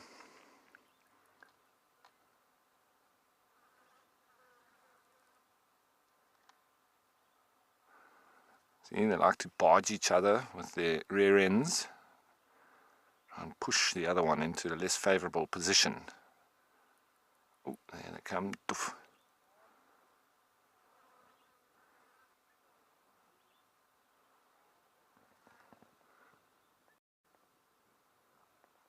I would hazard a guess at saying that, no, they almost look like females, just looking at the ossicles.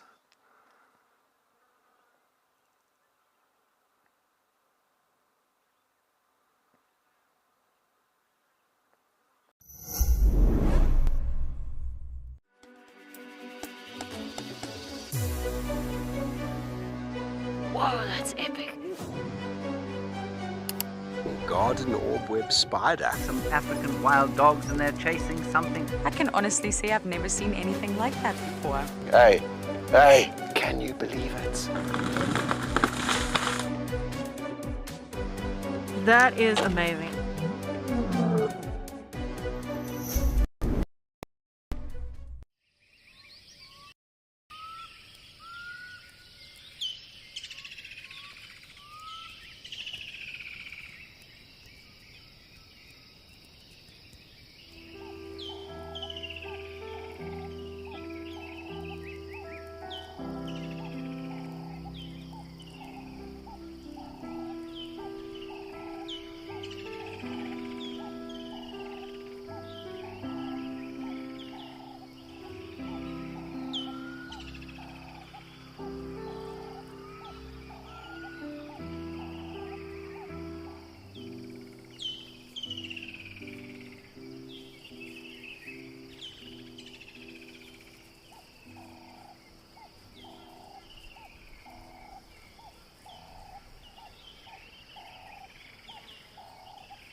So who's going to win? Who's going to dominate?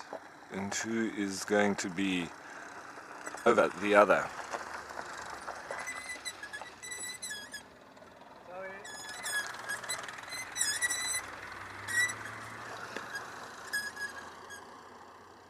That Land Cruiser needs a little bit of oil, I think, somewhere.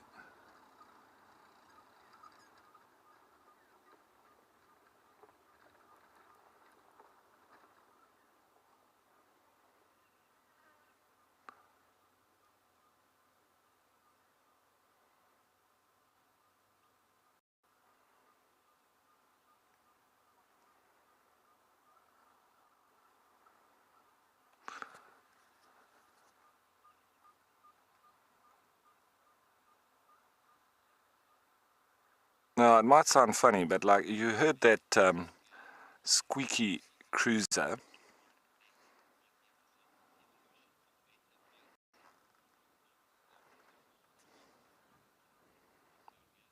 So Sergey, that's a very interesting angle, and it's a good one.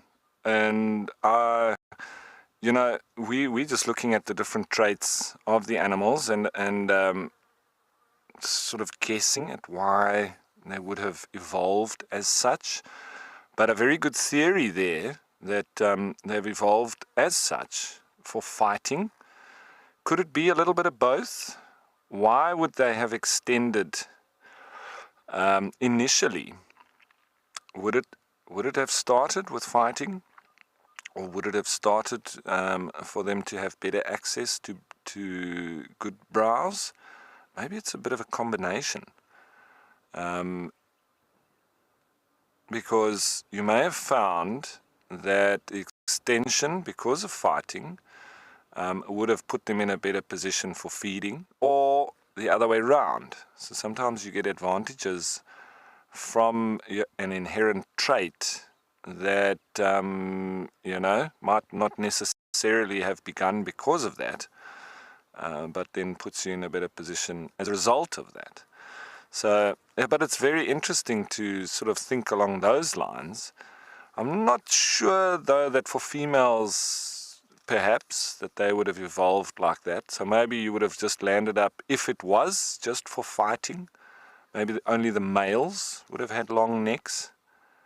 But it's an interesting point of view. Which one was it? And obviously then, if it was because of that, a male with a longer neck would have had an advantage over one with a shorter neck. He would have been able to swing his head harder, faster, and beating and dominating other bulls. And then he would have had mating rights, and then that genetic trait would have passed through, and as a result, the longer and longer necks. Because then that would have been the bulls that went through. Maybe because the bulls had longer necks, it resulted in the females also gaining longer necks, but not for the particular use of fighting, but just because it was that genetic trait that was being passed through from the bigger bull. Very interesting angle indeed. And then maybe as a result of that, they gained the height advantage of being able to browse on higher trees and from the tops of trees where other animals aren't able to access, except for the likes of elephants. But even elephants, they do need to push or break trees down in order to access the areas that giraffe would, unless they, you know, would be able to grab it with the very ends of their trunks.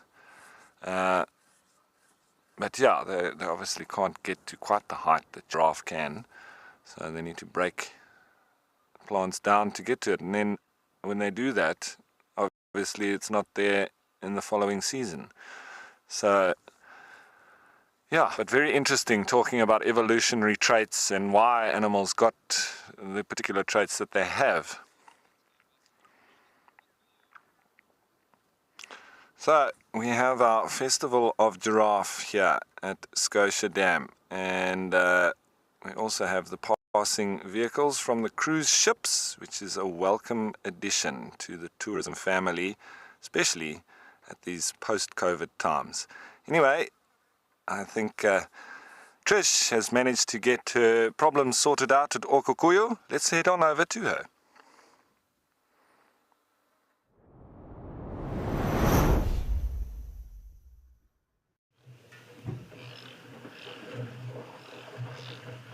Have gotten my problem sorted out.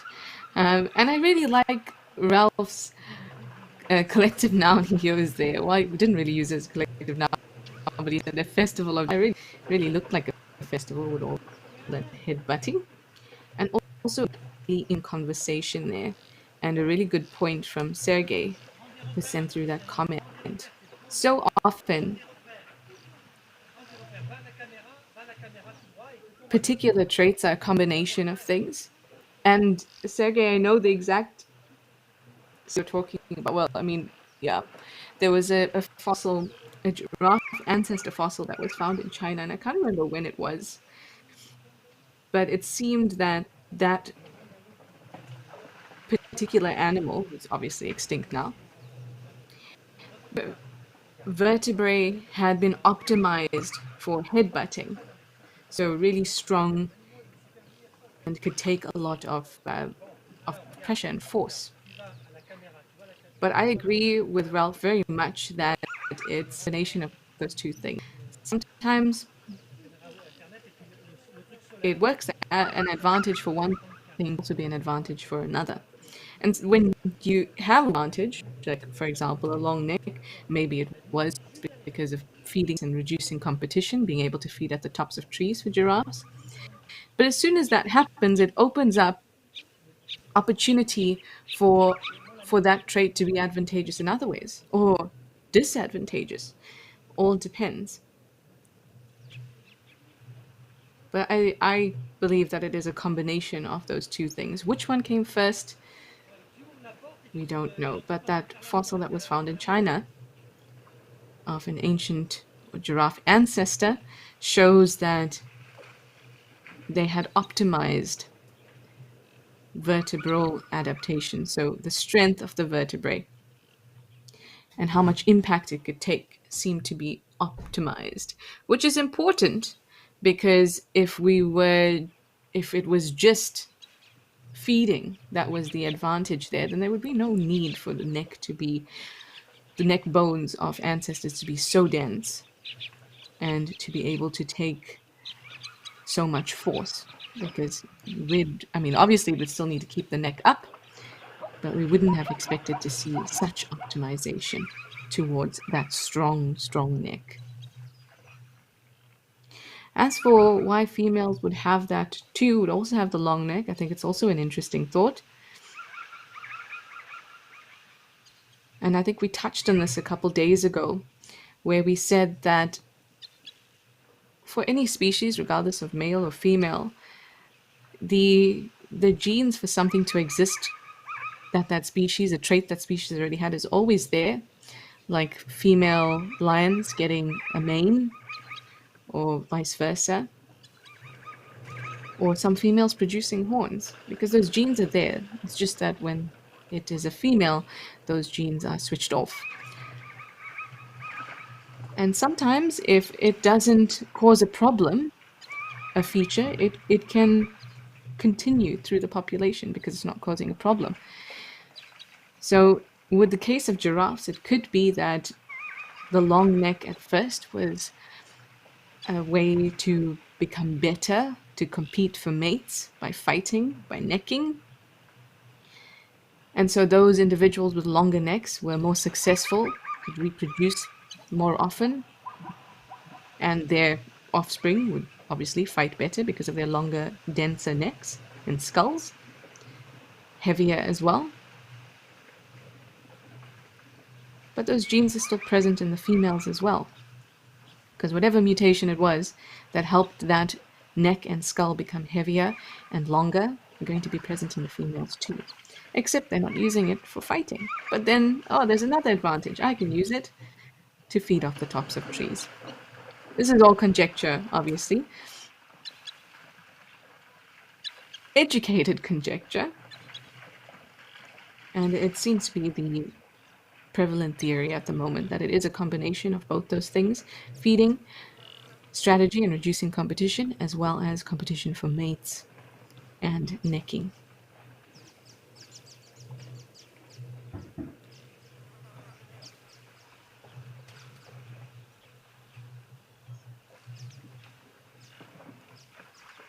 Hi, Margie. You'd like to know if I'm saying there are different types of evolution, some that's very quick and some that take a long time.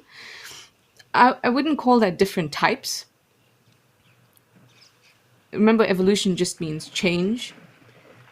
And what we're talking about is a natural selection, which is the way in which the things are changing. And sometimes, yeah, it can be quick, it can be slow, but when we say quick or slow, we mean in terms of evolutionary time, which in our position or from our perception is always very long. The only time it would be very quick is if there is a massive disaster, like a global catastrophe. So evolution is driven by changes in the environment.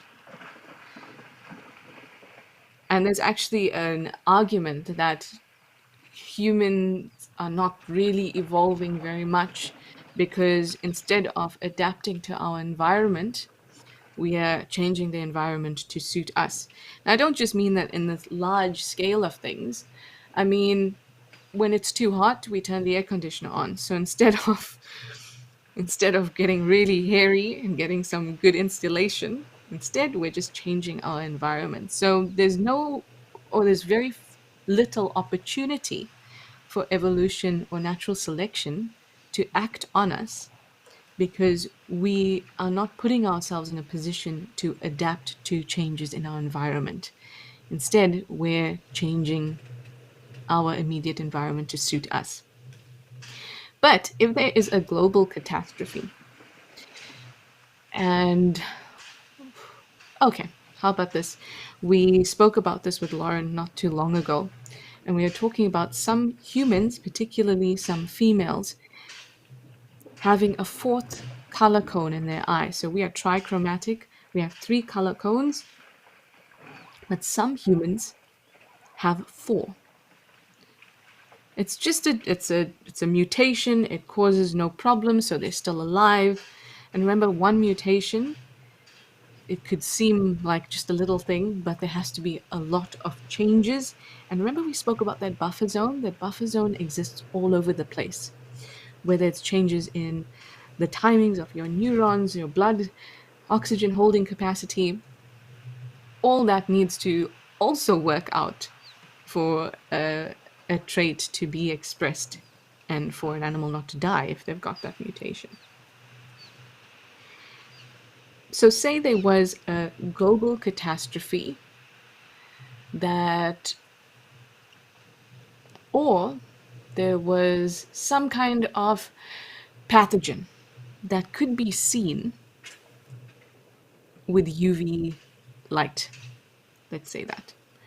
So those individuals who could see the UV spectrum could actually see these pathogens, and so they could avoid it. Whereas the rest of us, which only have 3 color cones, couldn't avoid this incredible UV pathogen, and so the rest of us will all die. So it's in a time like that, where there's this massive global catastrophe, environmental factors acting on everybody, that evolution can happen quite quickly, because then there's no time. Those who can see the pathogen with the extra color cone, they can avoid it very quickly. The rest of us, we all die. And then those ones with that 4th color cone, they're the ones left over to reproduce. And then the rest of the population, or majority of them, have 4 color cones. So that's an instance in which evolution will act very quickly. But most of the time, it's acting quite slowly.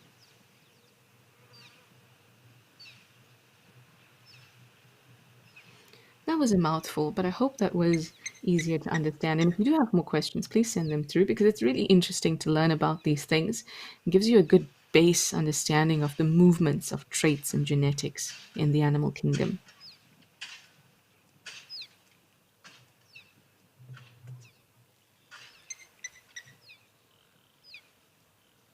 Ah, springbok here. All got their heads down. Springbok are primarily browsers, but we know a couple things about this waterhole. It's in front of a lodge. It's pumped. So there's going to be quite a bit of seepage around, which means that the grass around here is going to grow nice and juicy. And no one can resist nice juicy grass, even if they are primarily browsers. We see it around camps all the time. Around our Djuma camp, we see it plenty of times. Antelope love to come into the camp and browse on all that material. Also, it's not affected by other animals coming through. For example, elephants coming through and eating all of that. So they have, it's kind of a prime spot to eat. So you see it quite a lot around camps, that animals that may primarily be browsers or may primarily be grazers, they start to eat other things around camps because it's a human settlement. And so there's quite a bit of seepage from water, etc. And it also means slight protection from predators as well. So you see it quite a bit.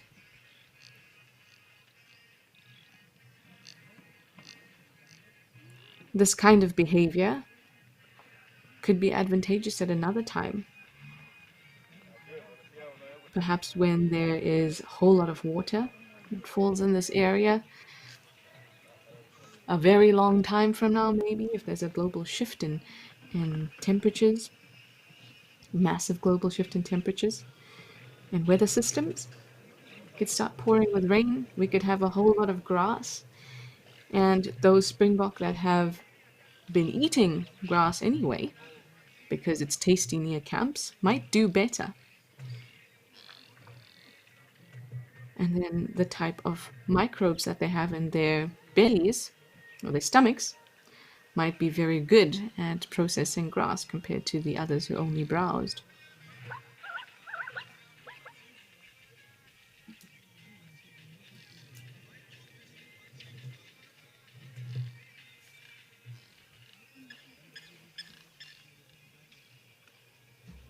Oh yes, they've been clipping all the little grass and now they've got to go have a drink.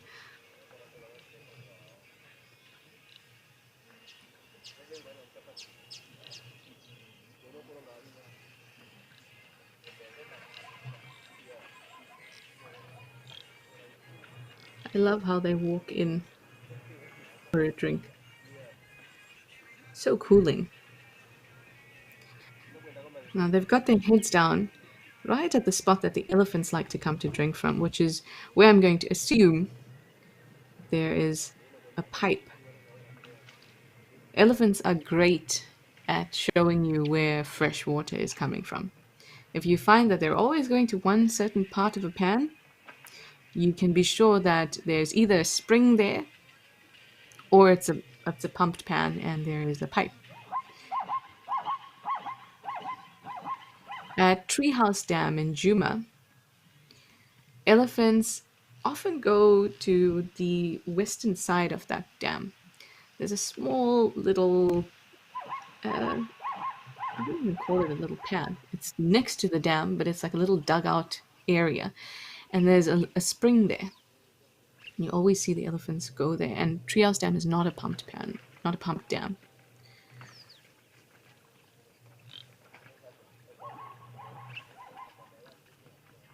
Elephants are great indicators of where to find fresh, clean water. I mean, zebras can be quite fussy too when it comes to water. And they'll sometimes scrape a hole alongside a water hole. Because remember, if an animal can dig a small hole and let the water seep into that hole before it drinks it, then it's not going to have any algae or anything else in it. And zebras do that sometimes. But elephants are definitely the fussiest of the water drinkers.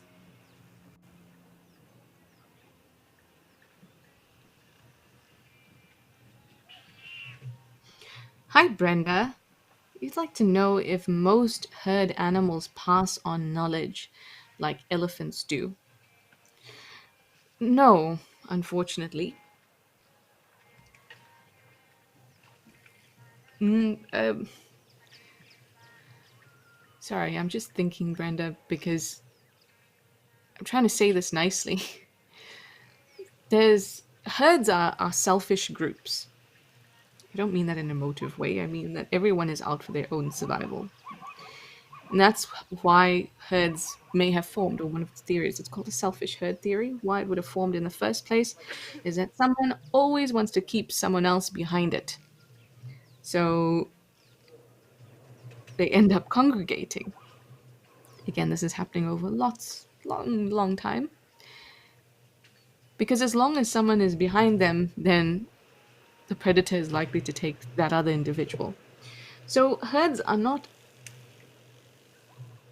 looking out for each other in the same way. I mean, antelope herds, in the same way that elephants are. And memory and knowledge is something that has to be associated with larger brains and cognitive ability too. And for elephants, that's quite high.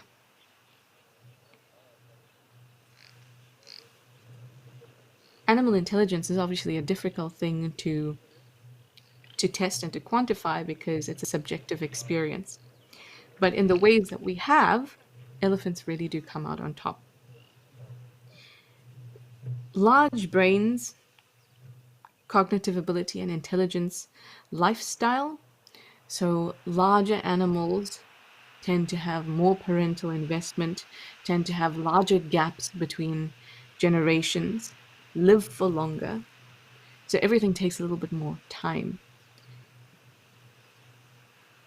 And with antelope, they're not really that. Yes, they don't give birth to a whole lot of offspring numerous times, but offspring are born after a short-ish gestation period. Most antelopes, it can be anything from about 4 months to about 9 months with a kudu. Some a little longer. Zebra, we're not going to call them, they're going to count them, they're not antelopes. Zebra about a year.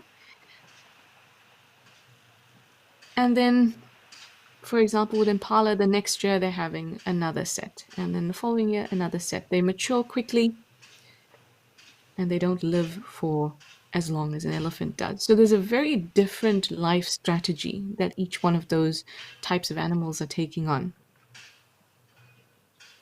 And so while during a lifetime, antelopes may learn things from other individuals in their herd, like that, oh, this forb is tasty. I haven't seen it before, but it's tasty. So now we'll go and look for those. And there is some memory tied to that too. But I doubt it's generational because that's just not the kind of lifestyle setup that they have.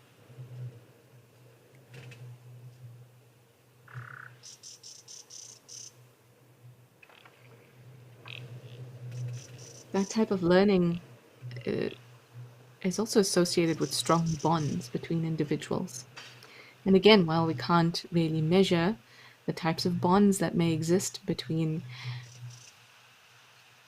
an impala ewe and her male calves, because they will disperse quite quickly, well, we can't know what type of bond it is. Is that bond long enough to be able to pass down knowledge? Strong enough, and is it a long enough time to be able to pass down knowledge? And I don't think so. But again, these things are such subjective experiences. We can never know what it is like for another species and what they share. But from what we can see, that type of passing down of knowledge and experience is prevalent in elephants and not so much in antelope. Kind of sounds like antelope bashing, but I'm not. I'm. It's just how it is, and everyone's got to fill a niche, and sometimes the niche you fill is not an intelligent one, and it's not one that is majestic or wise. Sometimes you end up being the platana frog that is numerous, gives birth or lays thousands of eggs, has many, many tadpoles, mates often, and is basically a frog factory. Now, they have a complete opposite type of lifestyle to elephants. No parental investment, but still a very important niche to be filled. And if those frogs didn't exist as they do, filling the niches that they do, nothing else would really exist the way that it does. Everything is important. And just because, they're not intelligent in the same way, obviously it doesn't mean that they're not important. Every single bit is.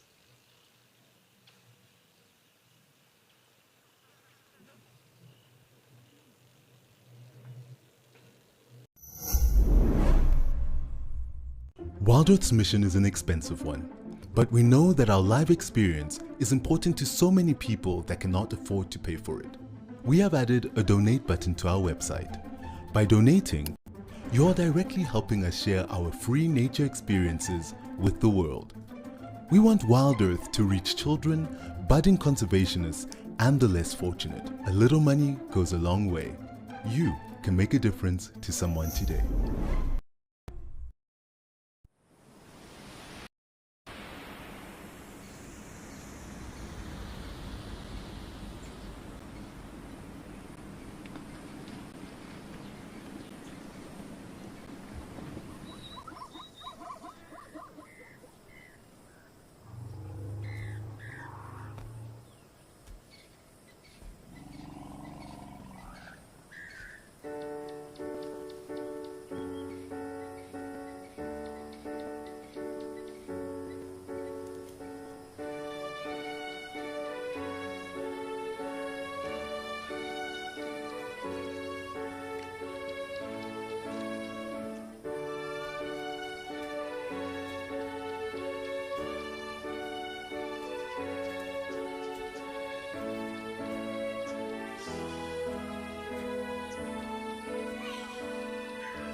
I see some zebras pulling through.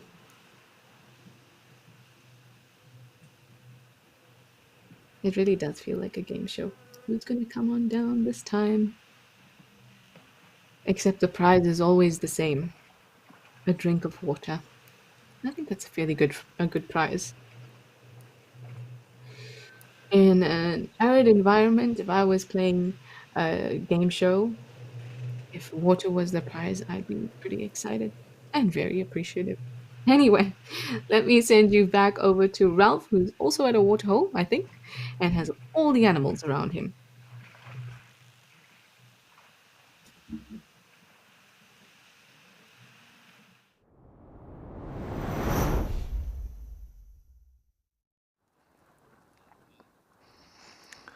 Well, I've got an ostrich grass. It looks like that. It's just this ostrich is bedded down, and so it just looks like its neck is coming out of the ground.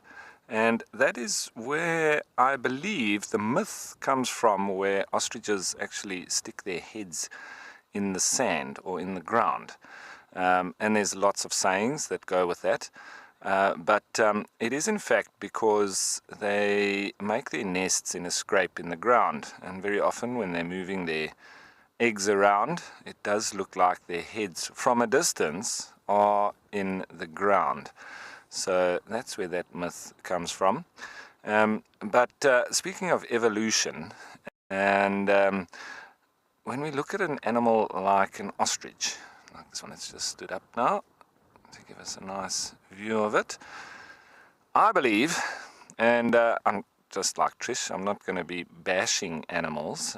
It's not about that. It's for me, there's not much intelligence with an ostrich, just because of its behavior, having watched them over many, many years, and also seen them in the farming environment where they're being bred. And so I've had quite close contact with ostriches in many different locations and in different circumstances.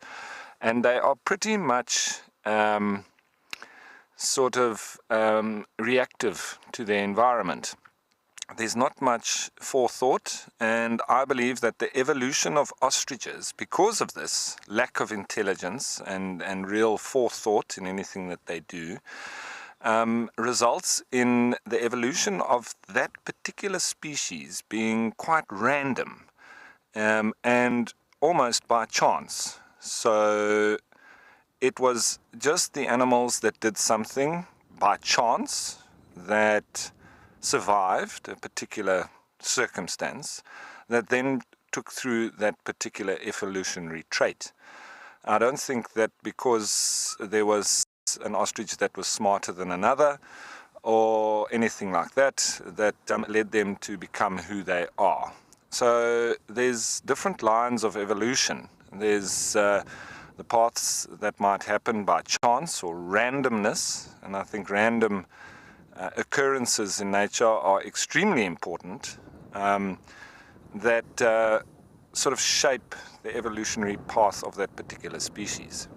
Now, when I speak of randomness as well, when, for instance, like I've been watching the cheetah on Amakhala, for instance, when they hunt, they have a true randomness about it, with some structure, if that makes sense.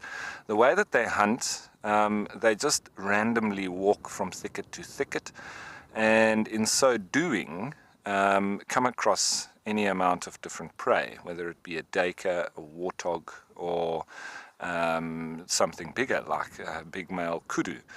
And so then that's what they would generally hunt. So that's on a smaller sort of day-to-day basis. But the body structure of the animal and the way that they hunt would have obviously taken, many thousands of years to achieve. And it's not down to any kind of thinking that they've landed up in that particular position. It's a lot to do with the random movements of an animal and the positive outcomes that result as a result of their random movements, that they evolve in a particular way. As this guy is now just preening, it seems, and doing a bit of feather maintenance. It's a very interesting topic to talk about, evolution.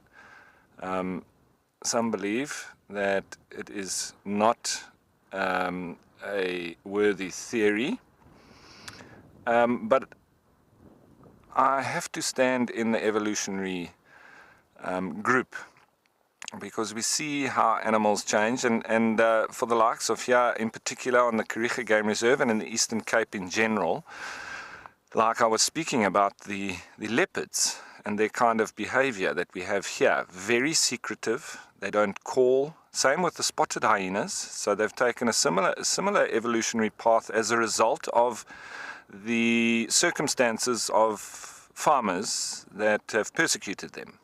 So both the spotted hyenas and the leopards have now taken a similar evolutionary path in these particular parts, in that they are super secretive and super quiet, because those are the ones that survive. And so when the offspring of those particular animals come through, they don't learn to be quiet and not call. They have gained that from their parents, and so that's been passed down through the line. So I definitely believe that a lot of evolution is based on randomness, because in that particular instance it might have just been a random few of the hyenas and leopards that were quiet, and they might have even been non-dominant in their groupings. But because of that persecution, they were the ones that then survived, and now that's passed through. So it's similar also when we look at the elephants of this particular region as well, and the Addo elephants being tuskless. They were obviously at a disadvantage when there were lots of elephants around, and probably struggled to survive because they didn't have anything to really defend themselves against other elephants with tusks.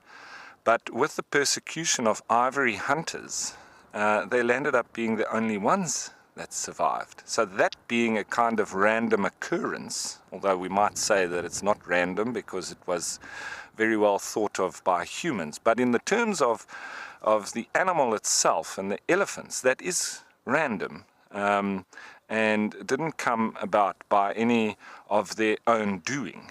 And so then now in the greater Addo area, and the origins of most of these elephants that we have now that populate the Addo Elephant National Park, the origins of those elephants are the tuskless ones that weren't hunted because they didn't have any ivory on them to be hunted for.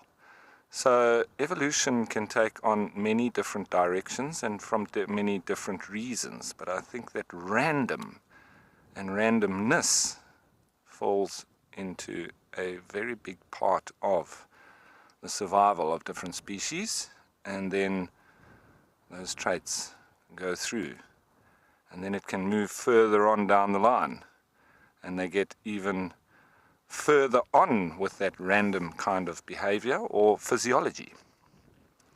So was it random that a giraffe had a longer neck, and for some reason that put it at an advantage, and then that carried on? It definitely had something to do with it. Random occurrences is really what shapes us throughout all the different species.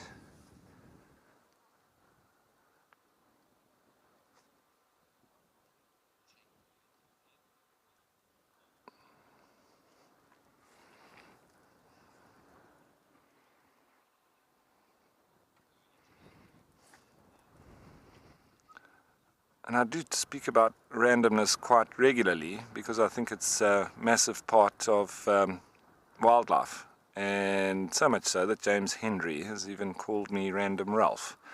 So is that going to put me at an advantage for my evolution and my kids and my offspring? Maybe, maybe not.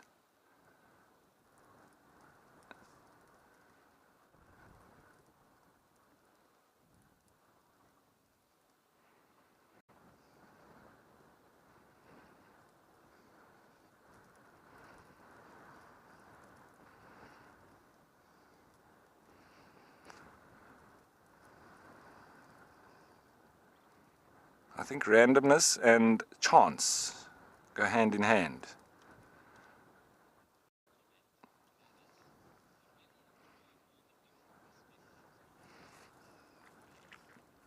So Gladys, that's what it's all about. I think the different perspectives, and it all comes down to everybody's different experience as well.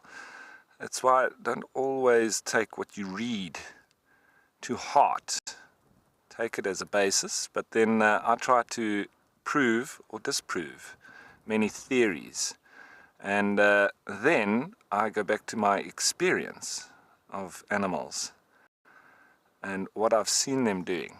So when there is a particular thought of scientific research of a particular animal, and I've read it, I try to look at animals and experience them with that in mind, and then try to prove it. And if I can't, then it does lead me to believe that it's a lot to do with animals' geographical location and the exact circumstances that they are presented with. So a giraffe might lie down in these particular parts, but where there is a prevalence of predators, they won't. So saying that giraffes don't lie down is incorrect.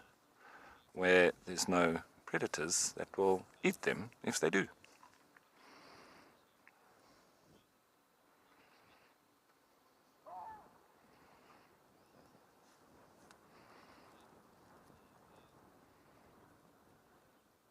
But I'm still perplexed as to the function of the flick. If you have any theories, send it through. I'd love to know. My theory is it's got something to do with those valves in their neck, which maybe needed jogging to open up again when they raise their head. Otherwise, they may feel lightheaded with not having enough blood in the brain, having been slowed when it's down for drinking. So anyway, while I pose the question and keep on thinking of theories, I'd love to know Andrew's theory on why giraffes flick after they drink.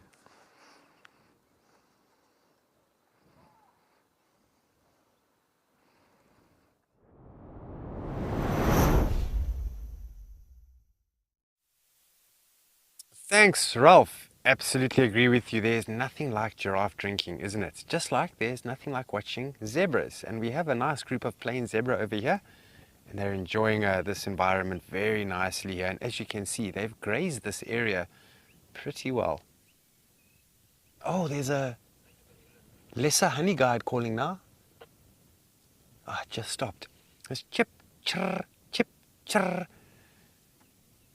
saying Victor, Victor, and that's the common sort of association that most guides actually use. But if you want to learn birds and their bird calls, best is actually to make your own word associations that you're going to remember.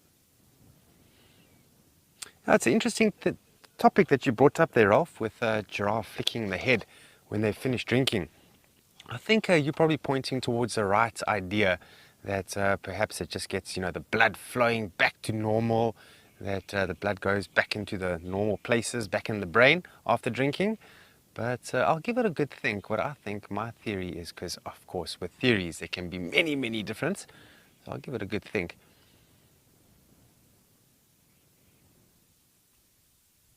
I've always found it quite amazing how plain zebra, you find them in these open environments, that when it's really hot and all the other animals are tending to hide away in the shade or go into their little burrows and things like that, with the plain zebra, they just continue as normal in these vastly open environments, even though the sun is blaring hot.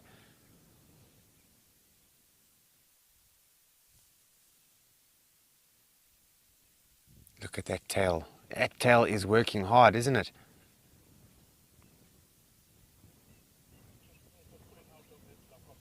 Shame. They do tend to have a bit of parasites attracted to them, so flies and things like that.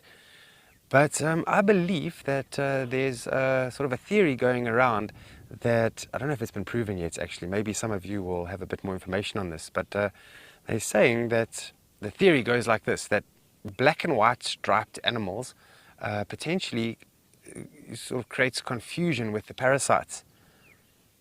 And one thing I have noticed in nature is that animals that are very dark in color tend to attract a lot more parasites. And even ourselves, if we are wearing a black jacket or something like that, I found that sometimes the parasites are more attracted. And so the theory goes that the black and white stripes creating a bit of confusion with the parasites. And that theory has been put into practice where I think it's in Germany or America, I'm not sure which country it is, but they made a mask for horses, and the mask is black and white in color as well. And then they put that mask on top of the horse's head. And that has been noticed that parasites are harming the horses much less in domestic situations, which is a very interesting theory.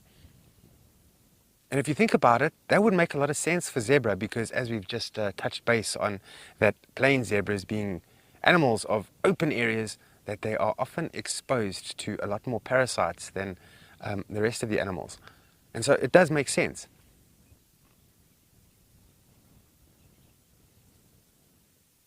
And then also, having a nice thick tail like they do, a horse-like tail, they can really swat away at their back end to make sure those parasites don't land too much on the body, and they can sort of just swat them away. Prevent them from landing on the body is quite important, because as soon as those flying parasites like flies land on their body, that's when they can start biting them. If those flying parasites are still in flight, then they can't do anything.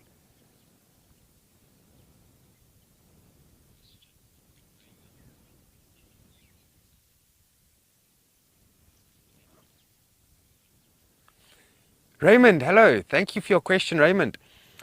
Yes, I find it's very easy, but for maybe people that haven't been exposed to nature for very long, you might battle a little bit. But yeah, with the Cape Mountain zebra and the plain zebra, they are very different animals.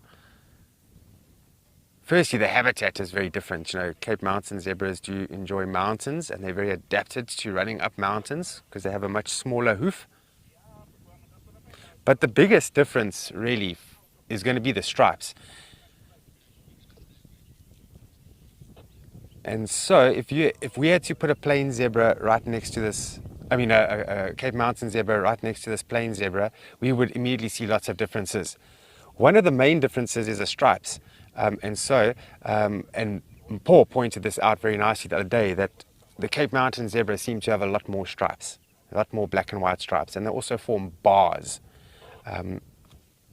The stripes with Cape Mountain zebra also stop halfway down the body, more or less, and then it's a white belly, a beautiful, clean white belly. Now with the plain zebra, as you can see, those stripes go all the way under, and they actually connect by the belly. The only real way you can see that reticulation of the stripe is if maybe one is on its side fast asleep, or if one is rolling, and you get to see the reticulation where they connect. The ears are very different. Plain zebras having a little bit more pointier ears than that of Cape Mountain zebra, having beautiful, rounded, satellite dish-like ears.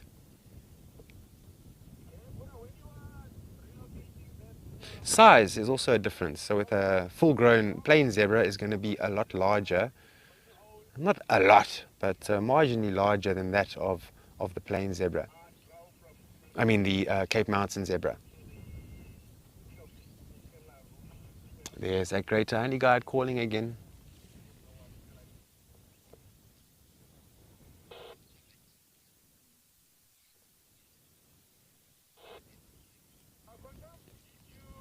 Oh, Catherine, thank you for clarifying that. That's Germany, hey? That clever German engineering, I tell you. So you say that they actually make blankets. Oh, wow. So they actually cover the entire animal. Wow, that is very interesting. I think I must do some following up on that. That's a very interesting thing. It's amazing how we use nature, hey? We're always resorting back to nature.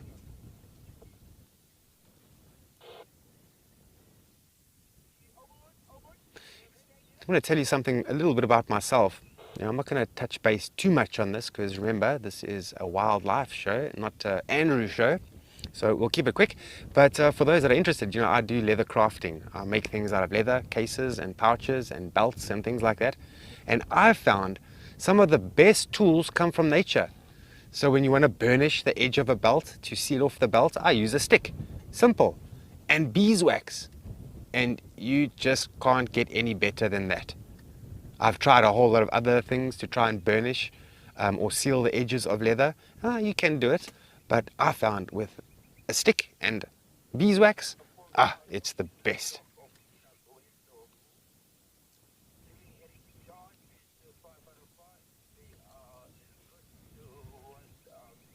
See that one zebra is actually resting its head on that's, would it be a sub-adult? Not quite a sub-adult, almost getting there.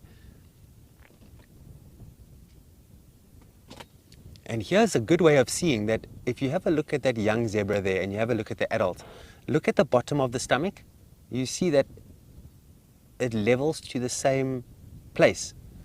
So now, when a zebra foal is born and it stands behind the mother, literally you only see legs. You don't see that, hey, there's a little baby underneath there. You just see legs sticking out there. And that's a good strategy for the predators. So if a predator had to move in here and these zebras felt threatened, immediately they call the foals, get into the middle. And they get into the middle and they blend in very well with the mothers or the adult stripes or the herd stripes. And it hides that foals very, very well.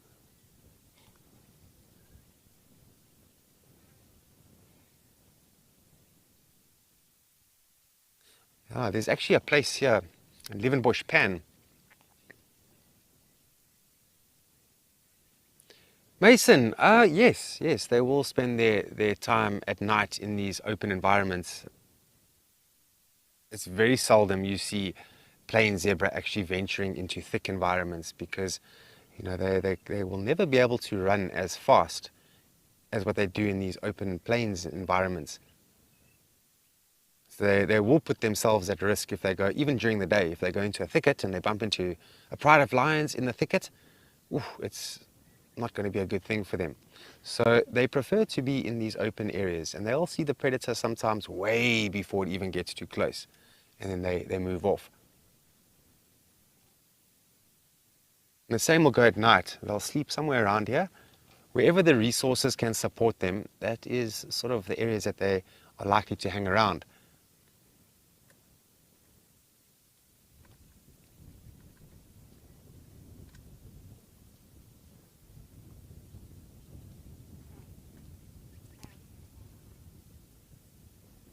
I was just about to mention earlier on, there's a place on this game reserve called the Leeuwenbush Flats or Plains, and there was a young zebra that was actually born in that area, I think about a year after I had started here at Amakhala, and I'd actually driven past that place twice before someone called me and said, you know that there's a young zebra here? And I said, no, I didn't know that. And I went back, and it was so well hidden amongst the adults, especially the mother, standing right behind the mother on the other side, and I had never seen it. And I literally drove past their dazzle and had a look at them with my people and my guests, and they enjoyed it, took some photos. They were happy, we carried on. I had no idea that there was even a young foal there.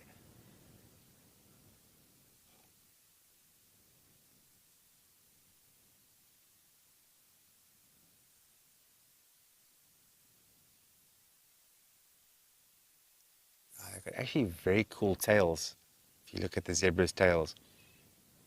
And the sad thing is, you know, when predators do catch zebras sometimes, the first thing they usually snip off is that tail.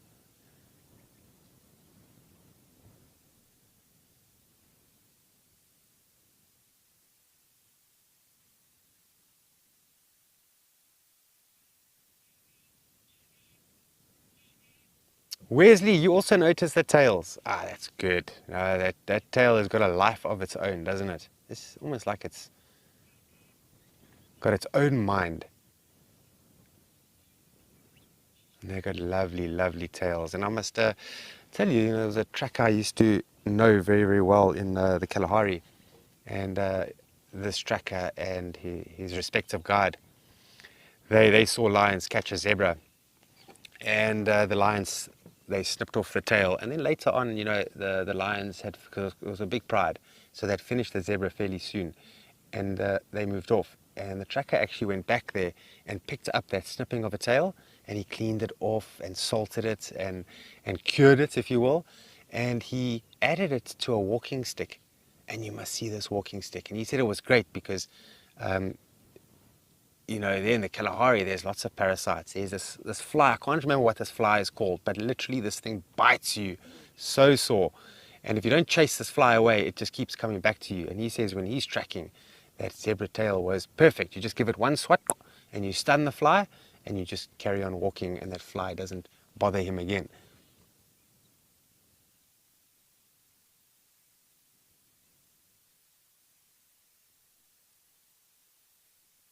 You see how that foal is really blended in there. You just see extra legs there.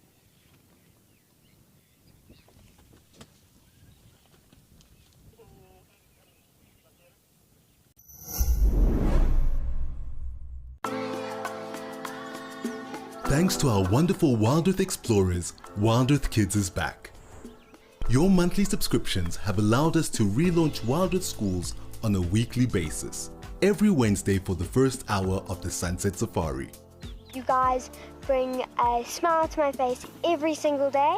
Sign your class up for a special virtual field trip to Africa, because touching the lives of the future protectors of our Earth truly matters.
Oh, look at this young zebra. It's so frisky. Ah, there we go, socializing with mom. Oh, wants a little bit of milkshake as well.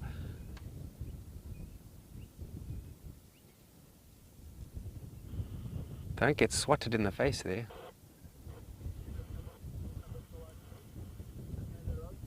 Oh, that is so sweet.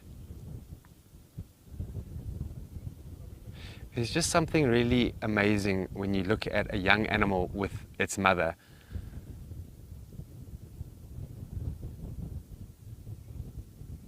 They're so closely bonded. And she's very devoted to this young foal. So if there's danger that arrives and the mother feels that she can control that danger or maybe even chase it away, she will definitely do so because she wants her foal to survive. She's really hoping for that foal to reach to an adulthood, because then she's fulfilled her life.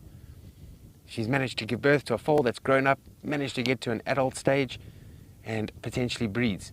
And that's the whole idea with animals. And I love this about animals. They keep things simple. 1, they want to save energy. 2, they want to survive another day. And 3, they want to breed. And I often look at humans. We go to school, and then we finish school and we want to get a job. Then we want to get a car, then we want to save a bit more, we want to get a house, and then we want to save a bit more, and we want to get a boat. And so we try and want many things out of life, if I can say, which is also fun. I mean, that's all right. But when you look at wildlife, they keep it very simple.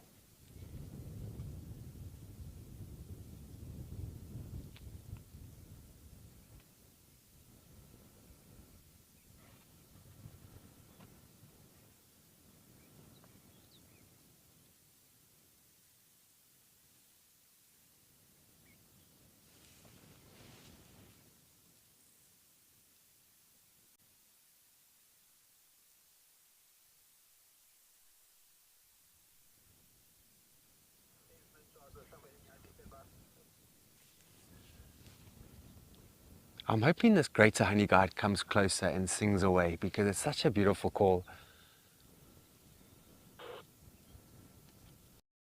All right, we are going to make our way up this very steep hill that we need to get up. So in the meantime, we're going to send you over to Trishala, who's at Ukukuyo.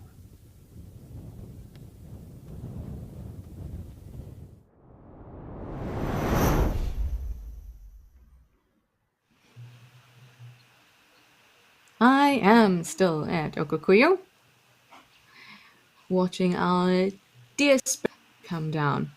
Quite a nice group now. There we go. I love how the animals come down in these clumps. I remember it was around this time a couple days ago, and we were ending off Escape to Nature, and this herd of wildebeest just came running through in the distance, of course, and the zebra were running away, and it just looked incredible.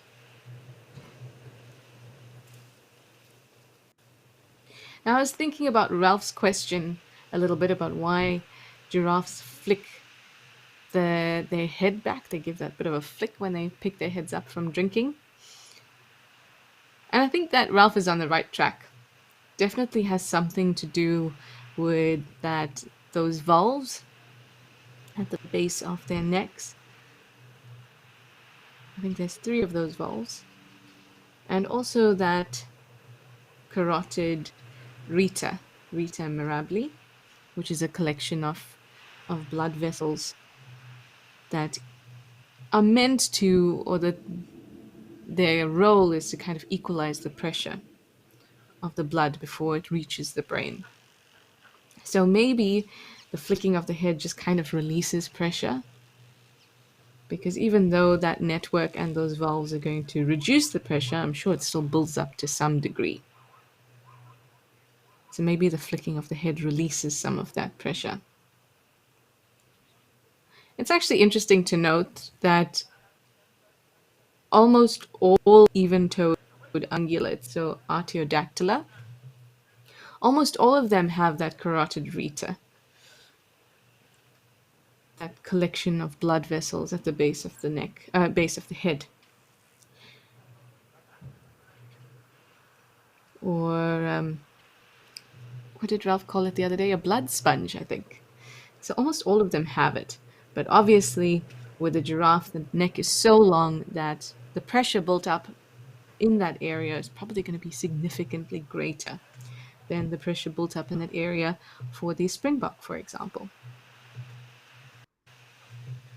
And not only does that blood sponge, as it's known,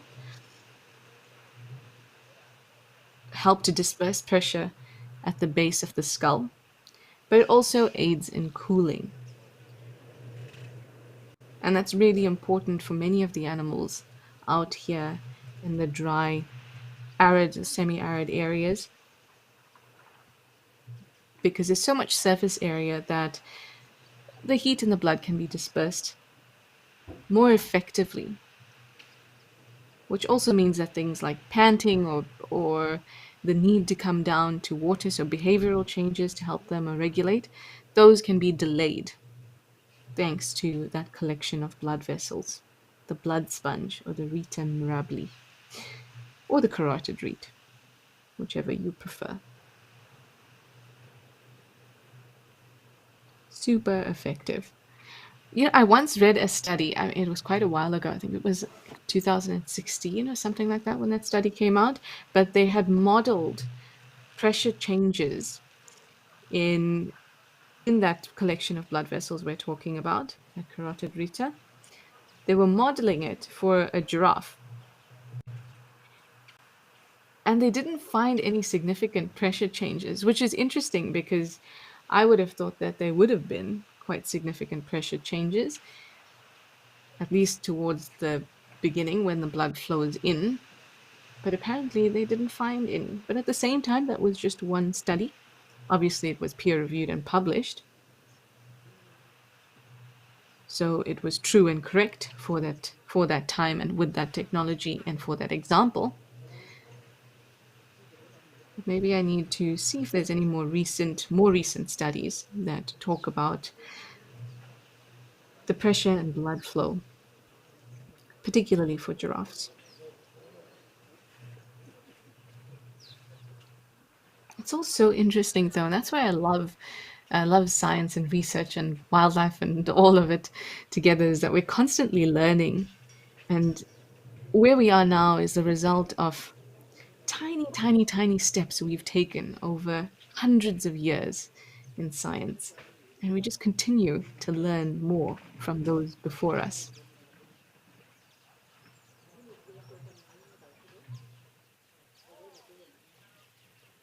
Like little building blocks. There's no way we could have jumped from what we knew, in the 18th century to what we know now. Some very questionable practices previously, but they all helped us to be where we are now.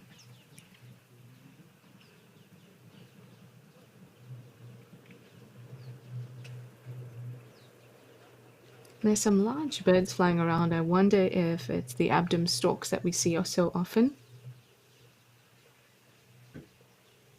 Seems like there's one just at the edge of the water there as well.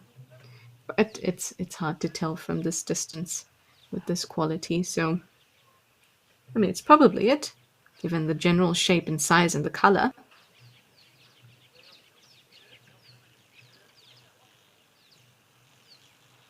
But Ralph will also mention the Verreaux's eagle owl, I think, around this area. That would be lovely to see. But probably more towards the evening, less harsh sun.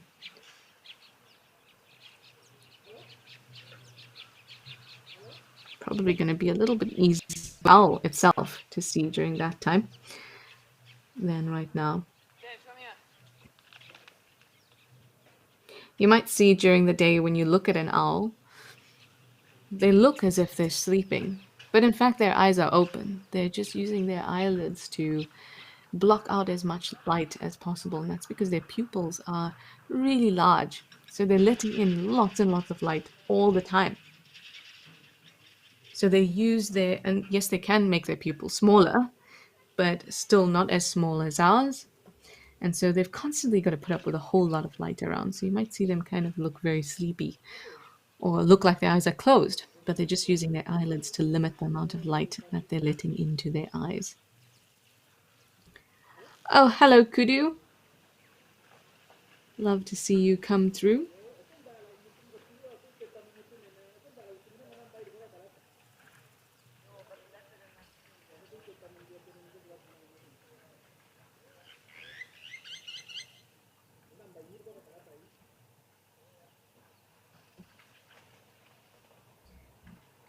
We were talking about why it seems that the antelope walk into the water here to have a drink. And I think seeing these kudu come in as well. Oh, a little bit of a spook. Walk in like this, these kudu, I think it's further evidence that it's something to do with the actual structure of this waterhole, as opposed to behavior.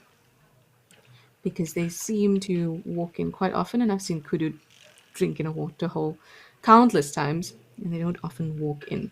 So it must have something to do with the rocks around the edges, the lip of this waterhole, and perhaps some balance or being able to reach down to the water. Anyway, let me send you back over to Ralph while I keep the hope in my heart that an elephant will come through.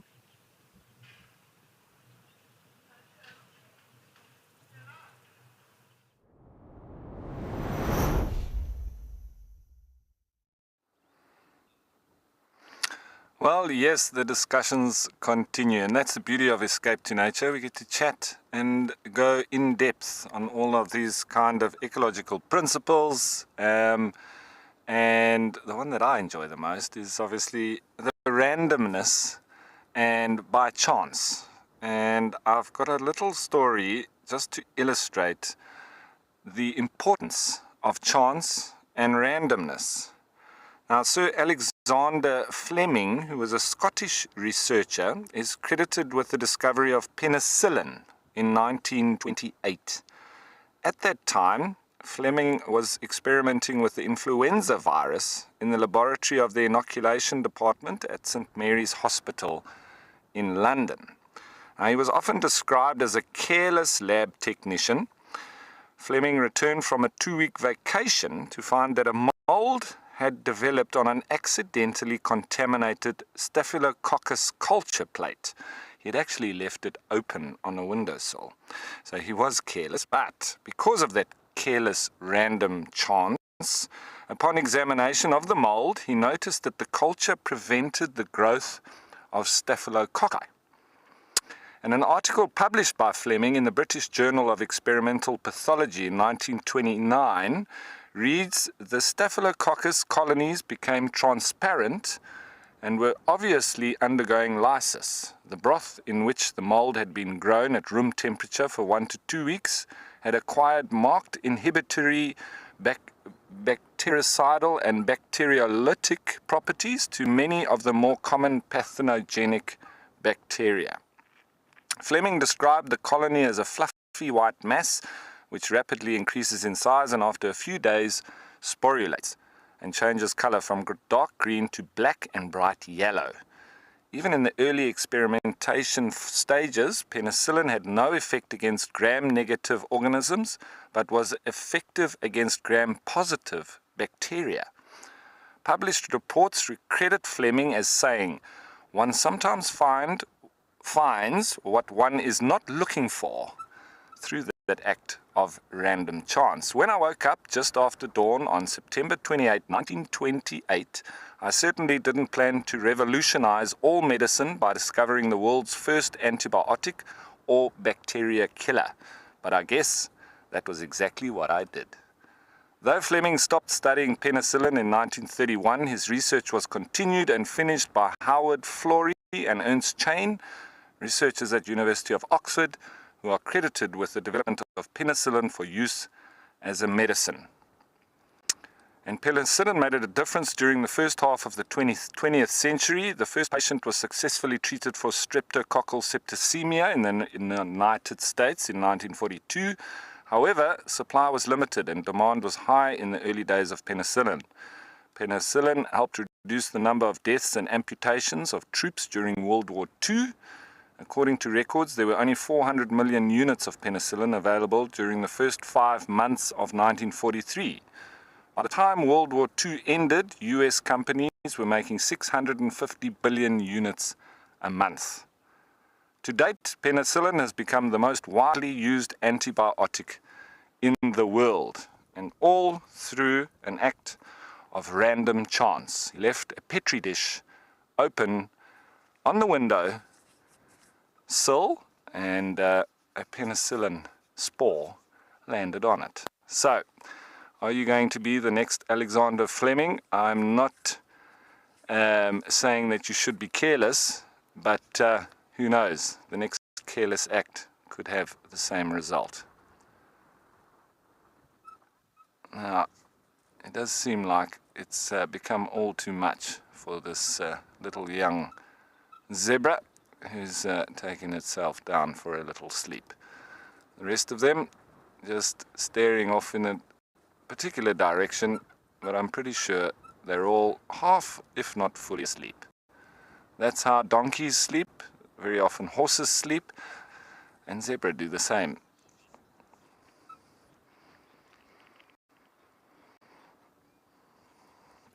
Gavin, glad we could bring a few different theories and discuss a few different principles, and I'm glad you were on board with us. As with everybody else that joined us while we escaped to nature, that's what it's all about.